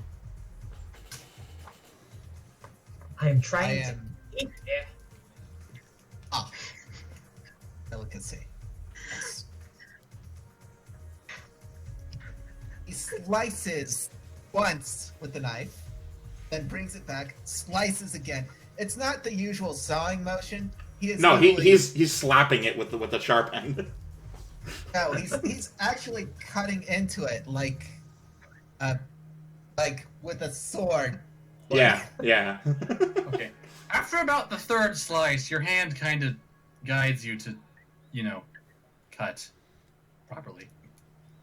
It's like, oh, that's how we're supposed to do this. Yeah, your hand is tired of your bullshit. Yeah. So, Tic-Tac is going to very quickly glance around to make sure no one who is not at the table noticed this. The barkeep did. She's been watching like a hawk. You guys are hilarious. Yeah, we're fucking weird, is what we are. I mean, the plant is enough of an odd thing to begin with. As you At this notice, point- people have heard about the moving plants, but there aren't any here. Yeah. At this point, Cabbage has finished his fish and looks up and is like, "Can I have your grub?" No, I'm not done. Aw. So Blue, after he figured out how, that he has to grab forks and knives and whatever, he tries to put the potato in his at his mouth, and that didn't work. So he's got a little bit of food on his face. But then he figured out he has to open his mouth and chew, which is just a foreign concept in and of itself. So now, he's figured that out. Had a bit of a choking incident, but he's fine now, and now he's eating properly. He's fine. A choking incident with- I'm assuming Quintessence is watching all this with that really kind of expression. Well, he knows what the food He is was. and what eating is. He just doesn't know how. No, she was watching most of that with her really, I don't want to deal with this face. But the second he started choking, she's like, "Oh, you're right. Oh crap! Oh crap!" No, he puts out his hand. He's just he's fine. Sort of beats his chest a bit. And he goes down. He's like, oh, okay. He's sort of figuring it out as he goes. Okay. I do have to ask, what's Vivian doing? He wants I to can't help hear you. them figure it out, but Yeah. you hear me now? Yeah, now I can. He wants to help them figure out how to, use utensils, but he's just kind of feels on the outside looking in type of thing. So, Just trying to make himself look approachable to help. Yeah. no, at this It won't point, help. Tic-Tac has figured out how to cut off a bit of the grub and has brought it to his mouth and started chewing because even though he's never eaten, he's seen other creatures eat, so he thinks he's figured this out. I've seen this in movies. I know how to do. He doesn't understand what the tongue is for. He Oh, you figured out taste the taste.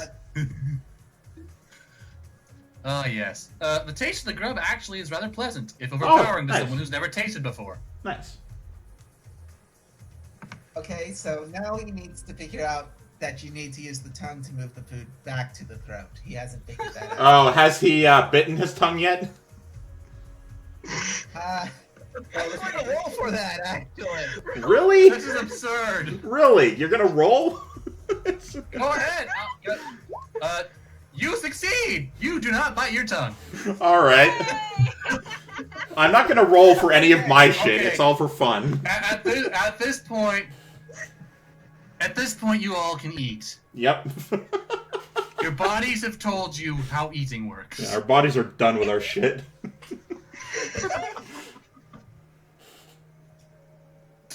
Oh my. Okay. So now that you've all figured out how to eat, I can do something now. Cool. Okay, so as you guys are eating and figuring it out, and yeah, did you eventually figure all this out? You eat this out with your fingers, but you know what? It's fine. It's fine. We take those. As you guys are wrapping up with the meal, one of the people in the guard uniforms comes in. It was the same woman at the gate, and she says, "Oh, you five. Yes, we were looking for you. What can you tell us about the homunculus? The green It one was you encountered." tasty. I very much appreciated it. Can I She have looks at another you. one? She looks at you and looks scared for a moment, but then catches on. Would you be interested in homunculus hunting? Nom, nom, nom. Ah. Will they be any Sure, more Taylor. difficult than the one we fought? Any green ones you find, she's like, we're getting ahead of ourselves. I still want to know everything about what happened and how you encountered it. You came up from behind us. We attacked. We killed. I ate. Seems pretty easy to me. Where did this occur? Oh, It was dust. Tic-Tac. Wait. No, wait, the natural. It was outside a merchant's stall, A merchant, about an hour out of town. a merchant stall out of town. That's, I mean, not unheard of, but rare. Wait a minute. She taps her fingers. I had my doubts about You have your doubts about the guy. He was suspicious? Yes, he was wearing a mask. I never trust a man with a mask. Tic-Tac is suddenly offended. That's So funny. he's like, the woman I taps her look at fingers. Tic-Tac. I look at Tic-Tac and I'm like, but you're not a man. Oh. Tic-Tac won't be offended by that, but I'm pretty sure it's going to come across wrong to a person who just. The woman in the guard outfit is clearly confused by all your all's interactions, but currently doesn't care because she wants to know more about homunculus and Guy. Yeah, priorities. You know. Yeah, she's like, okay, the salesman. Describe him. Mask? What kind of mask? I'm going to say that Tic-Tac, being very familiar with masks, can actually provide a very detailed description of the mask. All right. She nods like that's an interesting mask. It's not the mask of the agree. betrayer though. It's not like She's just- human. It's not the mask of the betrayer. He was human. Well, red He's an homunculi can assistant. disguise themselves as humans. What? There was an assistant. There's an assistant. Red What? homunculi Not can human. disguise themselves as humans, you know. The boss, you could have been talking to the man controlling that green homunculus right there and right then. Possible. It's possible. We weren't I've familiar seen with those the who can control situation monsters before. here. She's tapping her fingers like, I would have to organize a warrant and a team to go out there. Can you guys just go back and investigate quickly? We'll pay you. How much? She says 100. 100. Blue sort of turns to zigzag. Is that a lot? None of you know much about the exact knowledge, but Yeah, but he's the 100 smart one. Yeah. Once you saw the costs on the menu, I'll explain Yeah, that. the Every cipher time I was- say a number, it's about $1. Okay. If a cipher was 5, 100's probably pretty good. All right. Yeah, $100 ish. But a lot of us are each. That's for all of you, so you get 20 each.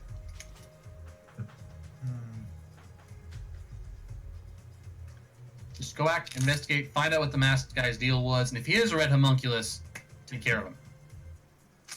Right. Let's go. Zach considers and then nods. Yes, all right. That seems fair. All right. And she says, How much and is I will also arrange for better housing for all of you. This inn doesn't have good rooms. Blue stands up, just sort of. Well, good dishes. We have our plan, basically. So he stands up, and he just sort of nods and waits for everyone else to stand up. All right. Back out of the town. Boom. Okay. Yeah. Vivian, he stands up pretty like, all right, something to do, finally, and just slams the liquor glass onto the counter and says, let's go. I was born for this. Okay. So, back outside, it's a little bit past midday now. Oh, by the way, there are currently 4 moons in the sky. Nice. Look, that's not the only weird thing going on. I'm not really questioning much anymore. Okay, so Hey, the stand is still there. The guy is there. He's like, you've come back. Do you have money? His assistant is still behind him sweeping. So, Gabe, now that I've smelled a green one, does the servant guy smell kind of like a green one? Yes. Darn it and your stupid smell. I go to eat him. Okay! Combat time! All right. D20. I just zoom, eat. 19. Oh my gosh. Classic. Cabbage doesn't explain this to the rest of No, us, so no, he we doesn't. have no idea Boom. what's going on. I think it's like nat 20. Come on. Okay, if I get a nat 20 on initiative, can I Nat say 20 that gives you a Nat 20 actually gives you a second action. Oh, damn.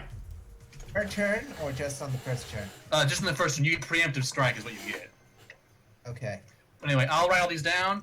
So, 20 for Tic-Tac,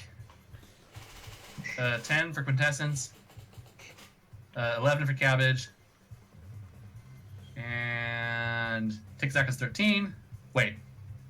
No, he has 20. Sorry. I saw it twice. Who am I missing? Me. Blue. Blue has 19. Yeah. And I Vivian have is 3. 3. Okay, so I'm gonna put Max Boy on here. He has 12. Great. And what about And the servant. The reason I didn't put his token on because it gives away what he is. Does Cabbage get a surprise round?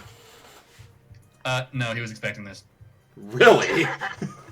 what if it's He was for the expecting master- this because of reasons you're not fully aware of. So You know what? I'll Well, take he it, but that's a just weird. Knew Cabbage would go. I'll Now, take you it, but that's a weren't weird thing to expecting Cabbage expect. specifically, but when you 5 came back, he knew what was up. Okay, So that's fair. That's fair. So, Cabbage is lunging. Tick, Zach. Do you trust the Cabbage's target? Zigzag,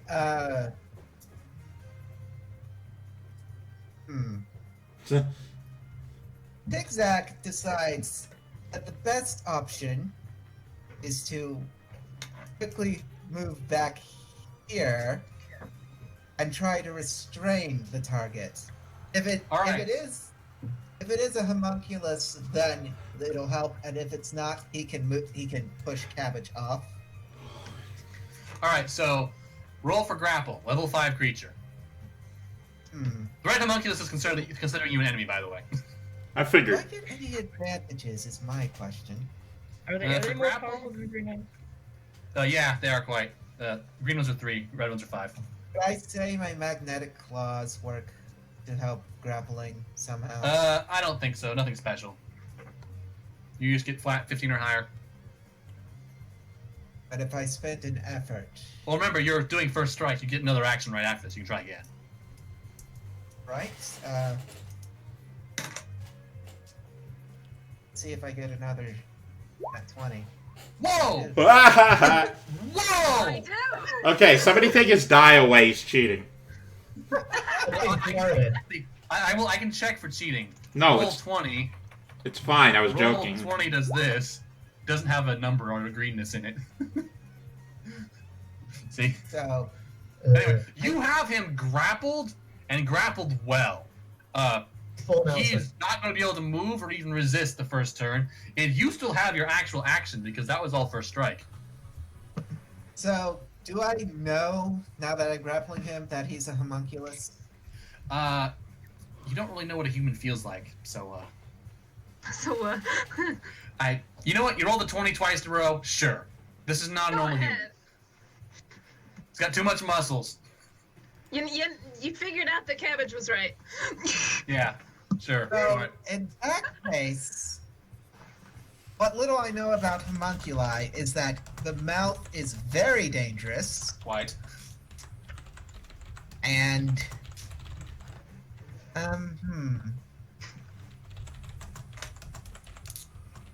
I decide, while I'm grappling, to try to cut off the inner mouth with my claws. Okay, that's precision attack. Like a very precision attack. Yeah, that would require a nat 20 to pull off against this creature. Because it's level 5, it would be plus 2 levels, level 7, which I only allow you to hit with, effort or nat 20. Can I? I'm trying to figure out how to use my claws to. I mean, you can just grab him tighter, do damage. Okay, what if I want to hold his mouth shut instead? Level 6. 18 or higher. Right, and if I spend effort, You would spend effort off of might. I would have to spend 3 points of might.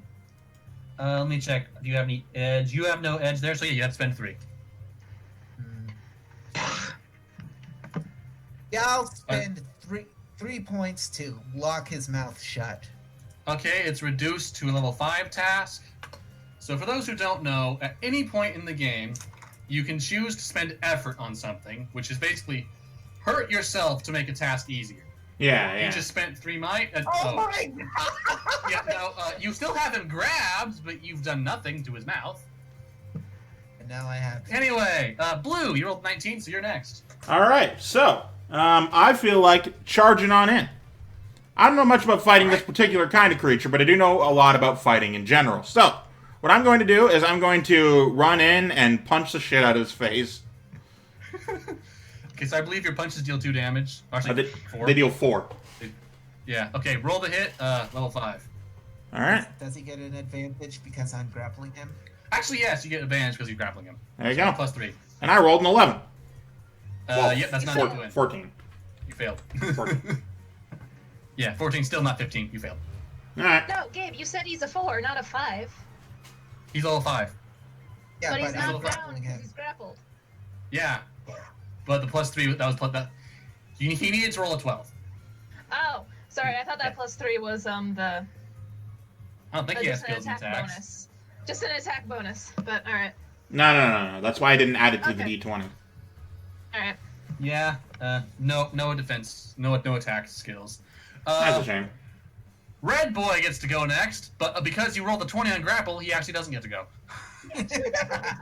Masked man backs away slowly. Ooh boy. Cabbage! Okay, let's see. Do I want to attack the guy that I know tastes good? Or get the guy who's running away? Now I'm gonna attack the guy that I know tastes good. Alright, you now have an outnumbered bonus. Okay, so I need to roll what? A 9 or higher? Yep. Because he's level 5, so -6 is... yeah. 15! You get it naturally. What's your damage again? I deal 5 damage. Yep. You only deal 4. He has an armor point in his rough I skin. don't have my armor piercing yet. Ah! Alright, and you as you cut into him, you sense that he's beefy. As in, this is not going to go down quite so quickly. He's a big boy. Quintessence! Also, Gabe, do I still have my barrier that Quintessence casted on me? Because I No, haven't that gotten does- hit yet. That's No, just that's good. all. That have dissolved by now. Okay. I didn't know if it had a timer. So, quintessence? Yep. Quintessence looks kind of like surprised at Cabbage lunging and that these other two just dashed in immediately without asking any questions about the crazy plant. Well, the monster is snarling now that it's had its turn. Yes, we know that now, but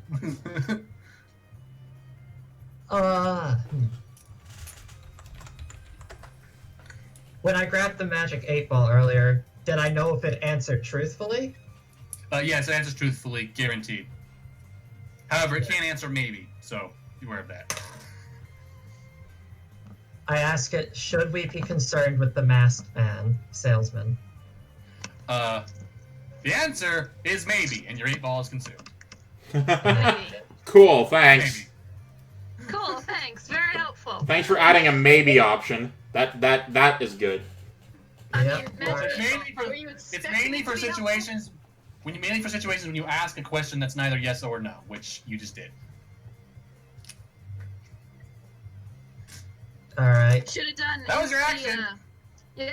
So, with that answer, I just said, oh, screw it. And I yelled at Vivian, get the masked man! Get the masked man! Vivian! Do you get the masked man?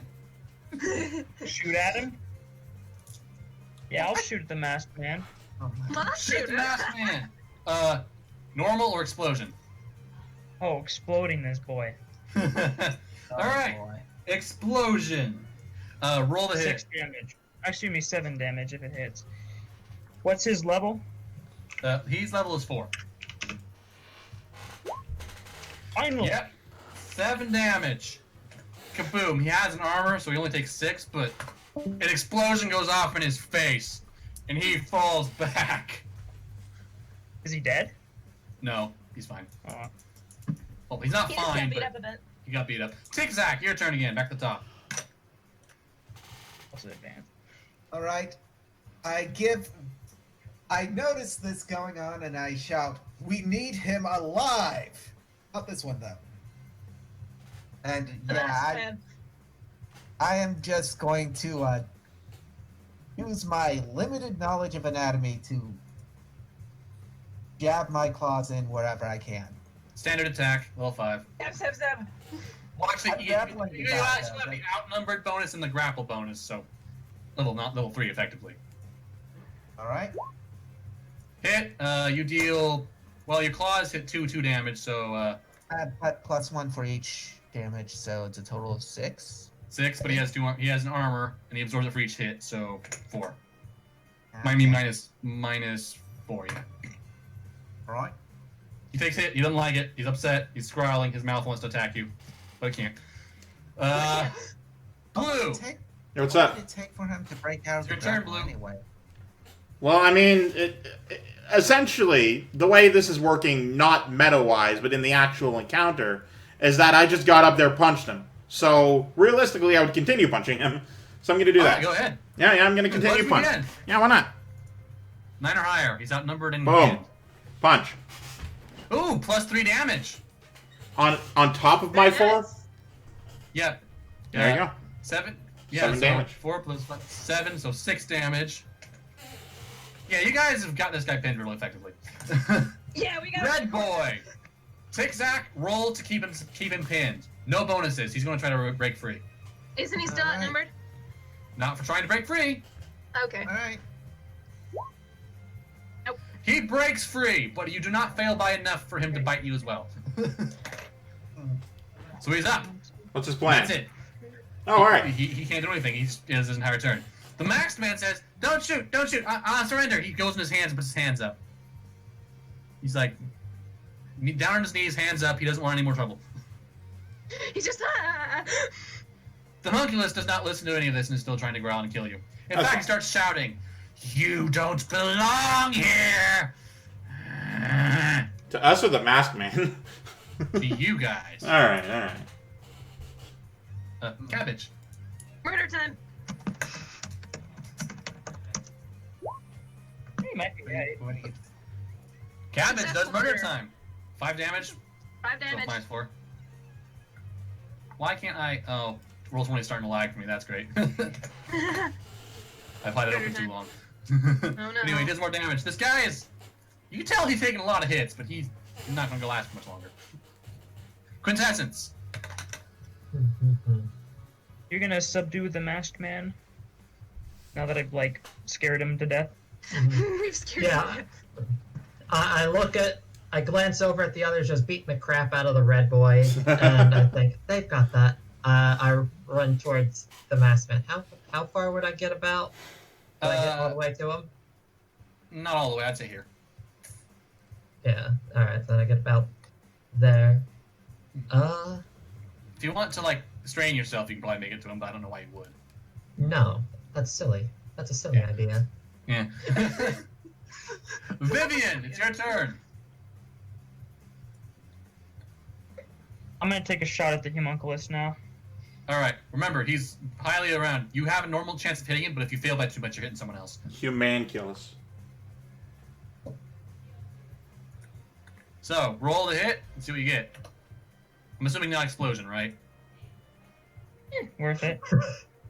Ah. Whoa. Dang. Beautiful.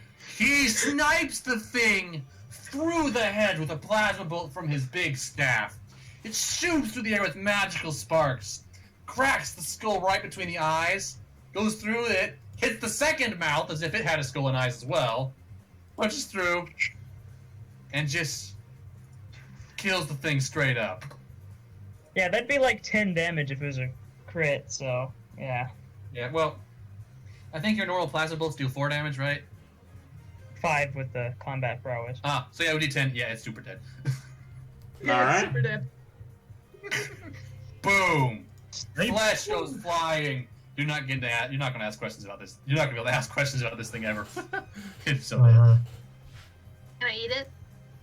After I shoot it, I walk up to the masked guy. Okay, That- Cabbage, that while you reasonable? do know you can eat it, you also suspect they want some proof of it being destroyed. So you're smart enough to know not to eat it all. I'm like, am I smart enough to know that? Okay, yeah. You've been I on enough won't eat it adventures, all. you know. I won't eat it all. I'll eat a bit, but I'll leave like the head or whatever. I'll leave the mutilated head for later. But I'm The head gonna be even extra. survives that? The head is identifiable, but the front face is like not there. Vivian got such a good shot off. Holy cow! Right? I shot its face in the face. All right, so okay, that was brilliant. So you guys have claimed your thing. What do you do now? Interrogate the masked. Yeah, are we going to interrogate the bro?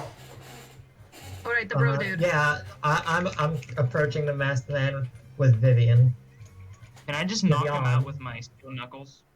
He is surrendered. Yeah. He has already surrendered. Yeah, but I can, like, knock him out so we can take him somewhere. What? We wouldn't You would need rather- I'll just to. come with you. I mean, if your character wants to punch him, we can't stop you in time. Actually, I take the mask off is what I do. Okay. Perfectly normal human behind the mask. He seems kind of miffed at this, but he's not complaining or anything. He seems scared of you people. He has his hands up. He's like, I assure you, I did not know that guy I met in the street was Red Homunculus. Sure, bud. But Zach, mask and decides to examine it. What? Zigzag is examining the mask. It's you think it's just a piece of material? Yeah. Some sort of. It is a mask. I walk up and say, I believe you, but if you could just let me take a look. And I He looks cast to you like- telepathy. Telepathy. Okay. Does he let me in? Ooh. Let's see. Does he fear enough for his life yet? Does he fear enough for his life yet? I mean, he did step almost to get the exploded. side So. so Okay. that, the masked man can see Cabbage eating the homunculus. Okay, yeah. Yeah. He's scared enough that he lets you in. You sense that his mind is a very disciplined one, and he's trying not to let you pry his personal information. But he plays back a memory of meeting the man on the road, offering him pay to clean up the shop, and wondering why he was such an idiot for sweeping the dust off the road.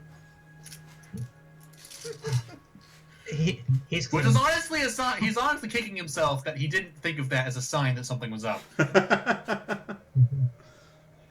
I thank him for the information. I break off the telepathy very deliberately, and I say he had no idea.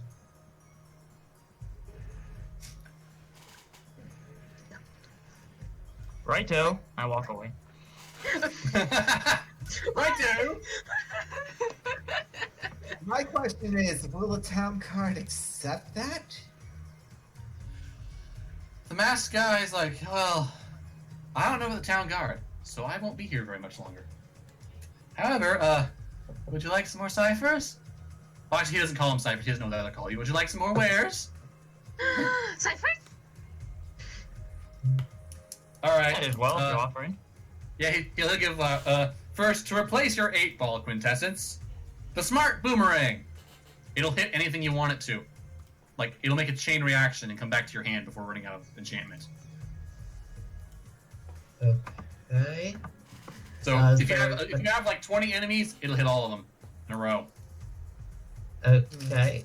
And this is only one time it can hit that many things, Yeah, regardless. after it's done, you have a boomerang you don't know how to use.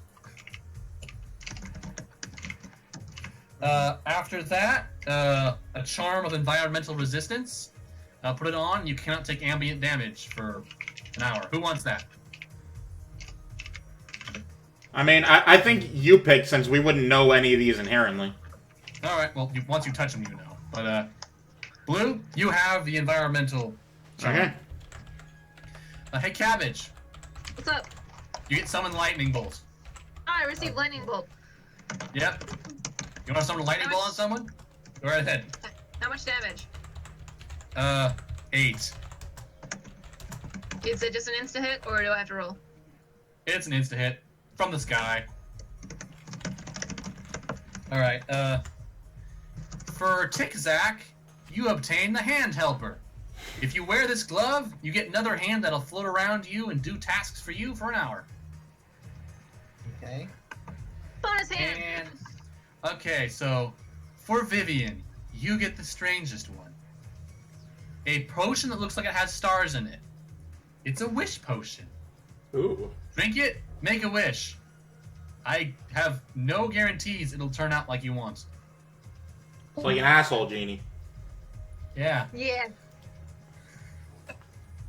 This reminds me of this joke, an Irishman joke. Okay. There's the two Irishmen on the sea, and they come upon the bottle in the ocean, and it's a genie, you know, and it's like, make a wish, and one guy's asleep, and the other guy's like, okay, let's turn the ocean into Guinness.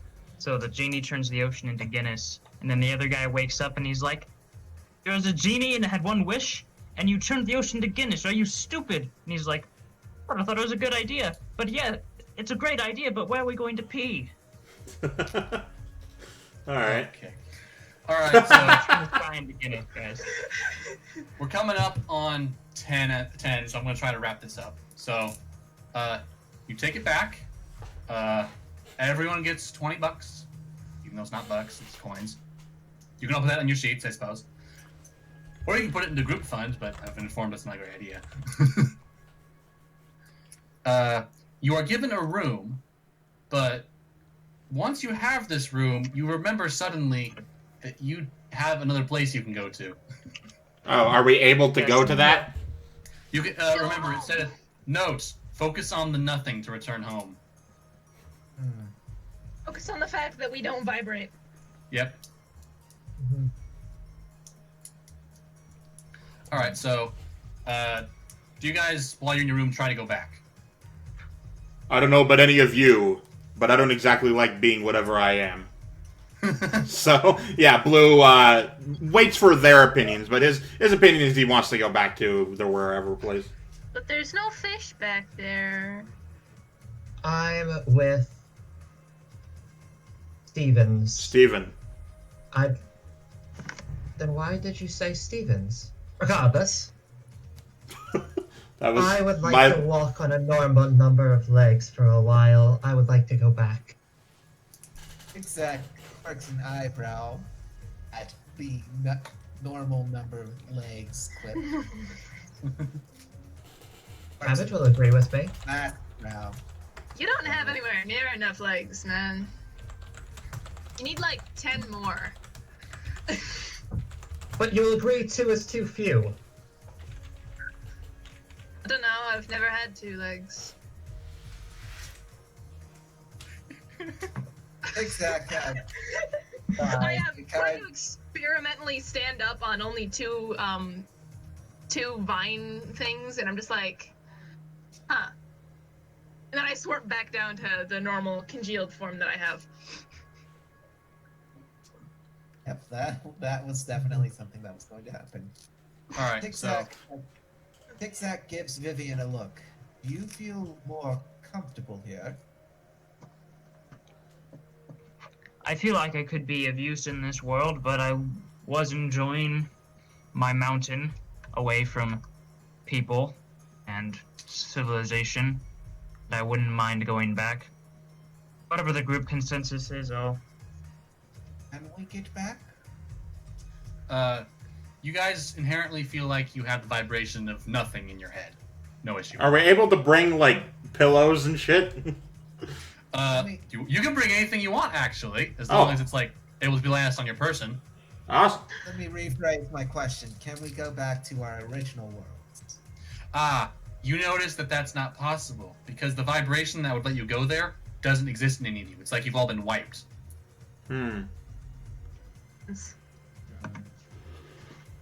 You can currently go to here and back to whatever you want to call home base that has no name. Back to home base. I guess they'll have to find a new Blue for the show. Oh, yes, they will. Tic-Tac stands up and says, "There must be a way to get us back to our homes. Even if not right now, we will have to discover it."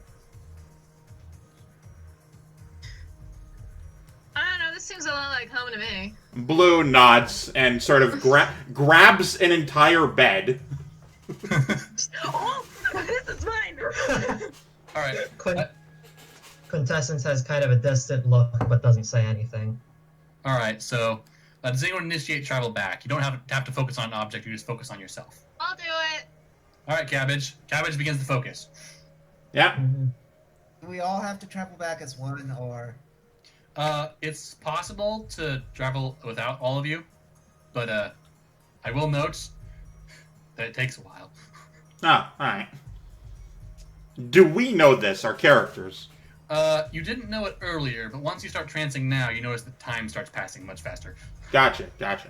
Zoom, zoom, zoom, zoom. So, Cabbage started it, you said? Yep. You guys join? Alright. I cast telepathy on Cabbage. Alright, you formed the link. Cabbage is in a state of actual not... Here's a better question. Does anyone actually want to stay back, or do they all want to go back? No one? I mean, Alright. we all know my character's opinion of wanting to go back, but like we don't all have to go as a group. I will state that out loud. Never No. split the party. Tic-Tac thinks that Quintessence is actually stable enough that she doesn't need his assistance right now, but Cabbage is pretty crazy. So Tigzag is going to go with Cabbage to make sure that he doesn't do anything too nuts. All right. You guys come back. Now that you're able to sort of sense the time outside, sort of, it takes about 4 hours for a full translation. Ooh. And by the way, you have gotten 2 translations for free. From here on out, everyone who tries to translate will have to make a roll. Gotcha. Now that we're back in the space, and I presume the session is over now. Yeah, not quite. There's Oh, still okay, notes. okay, all right. When you translate back, almost all the items you have stay the same. All the ciphers take on a weird shimmering coloring quantity, like they're not quite sure if they want to change or not. They become glittery. Clearly other than everything else. They're sparkly. Hmm. However, one of the coins that you got for money changes. It was originally not of that world. It Ooh. vibrates with a different frequency than everything else. It's a new world. You can use that coin to go back. So that's how it's going to work. Ah, You can gotcha. bring objects back, and every now and then you'll have one that was not originally from that world. When it's brought back here, it reverts to its natural state. When it's in its natural state, you can use it. Then we can go to that world. So Yep. we can't go to this. So we can go to this other world from our ship, but can we go to this other world from another world? Yes, once you guys have a frequency in your head, you can access it anywhere. Barring unusual circumstances, but you don't know about any of those yet. So when we try and translate back to this world, let's keep it simple for a second. We use this coin, yeah? The same way we use the jackal, right? Yeah, when you enter the new world, you use the coin. But once you've translated once and been in a world, its frequency is just in your head, and you can remember it. Okay, so what's this coin for then? You've For never... another world.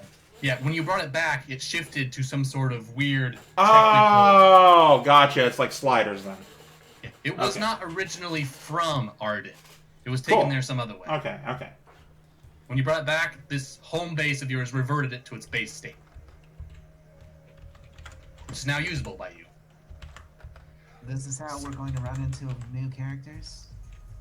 New characters will show up in the base randomly. Right, so, Just poof. upon translating back to the world, the 2 ciphers that Blue had in his clothes pocket, now that he's back to being a stick man, fall to the floor.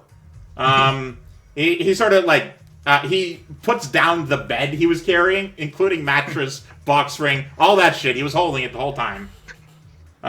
He puts that down, and then sort of like moves it over to an area of the space that he's like sort of claiming as his own. This And is then my he- face now. He picks up the ciphers, puts them beside the bed, and he sits down on it. Except gives him a look, and then says very slowly, "Did you steal that bed from the guardhouse?" I could. Oh wait, no, he can't speak anymore. The words appear. I could return it.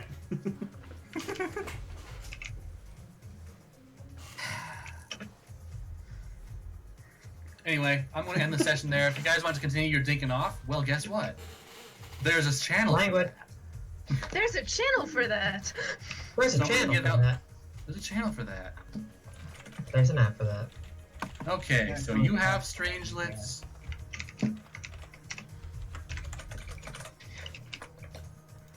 You have Strangelets.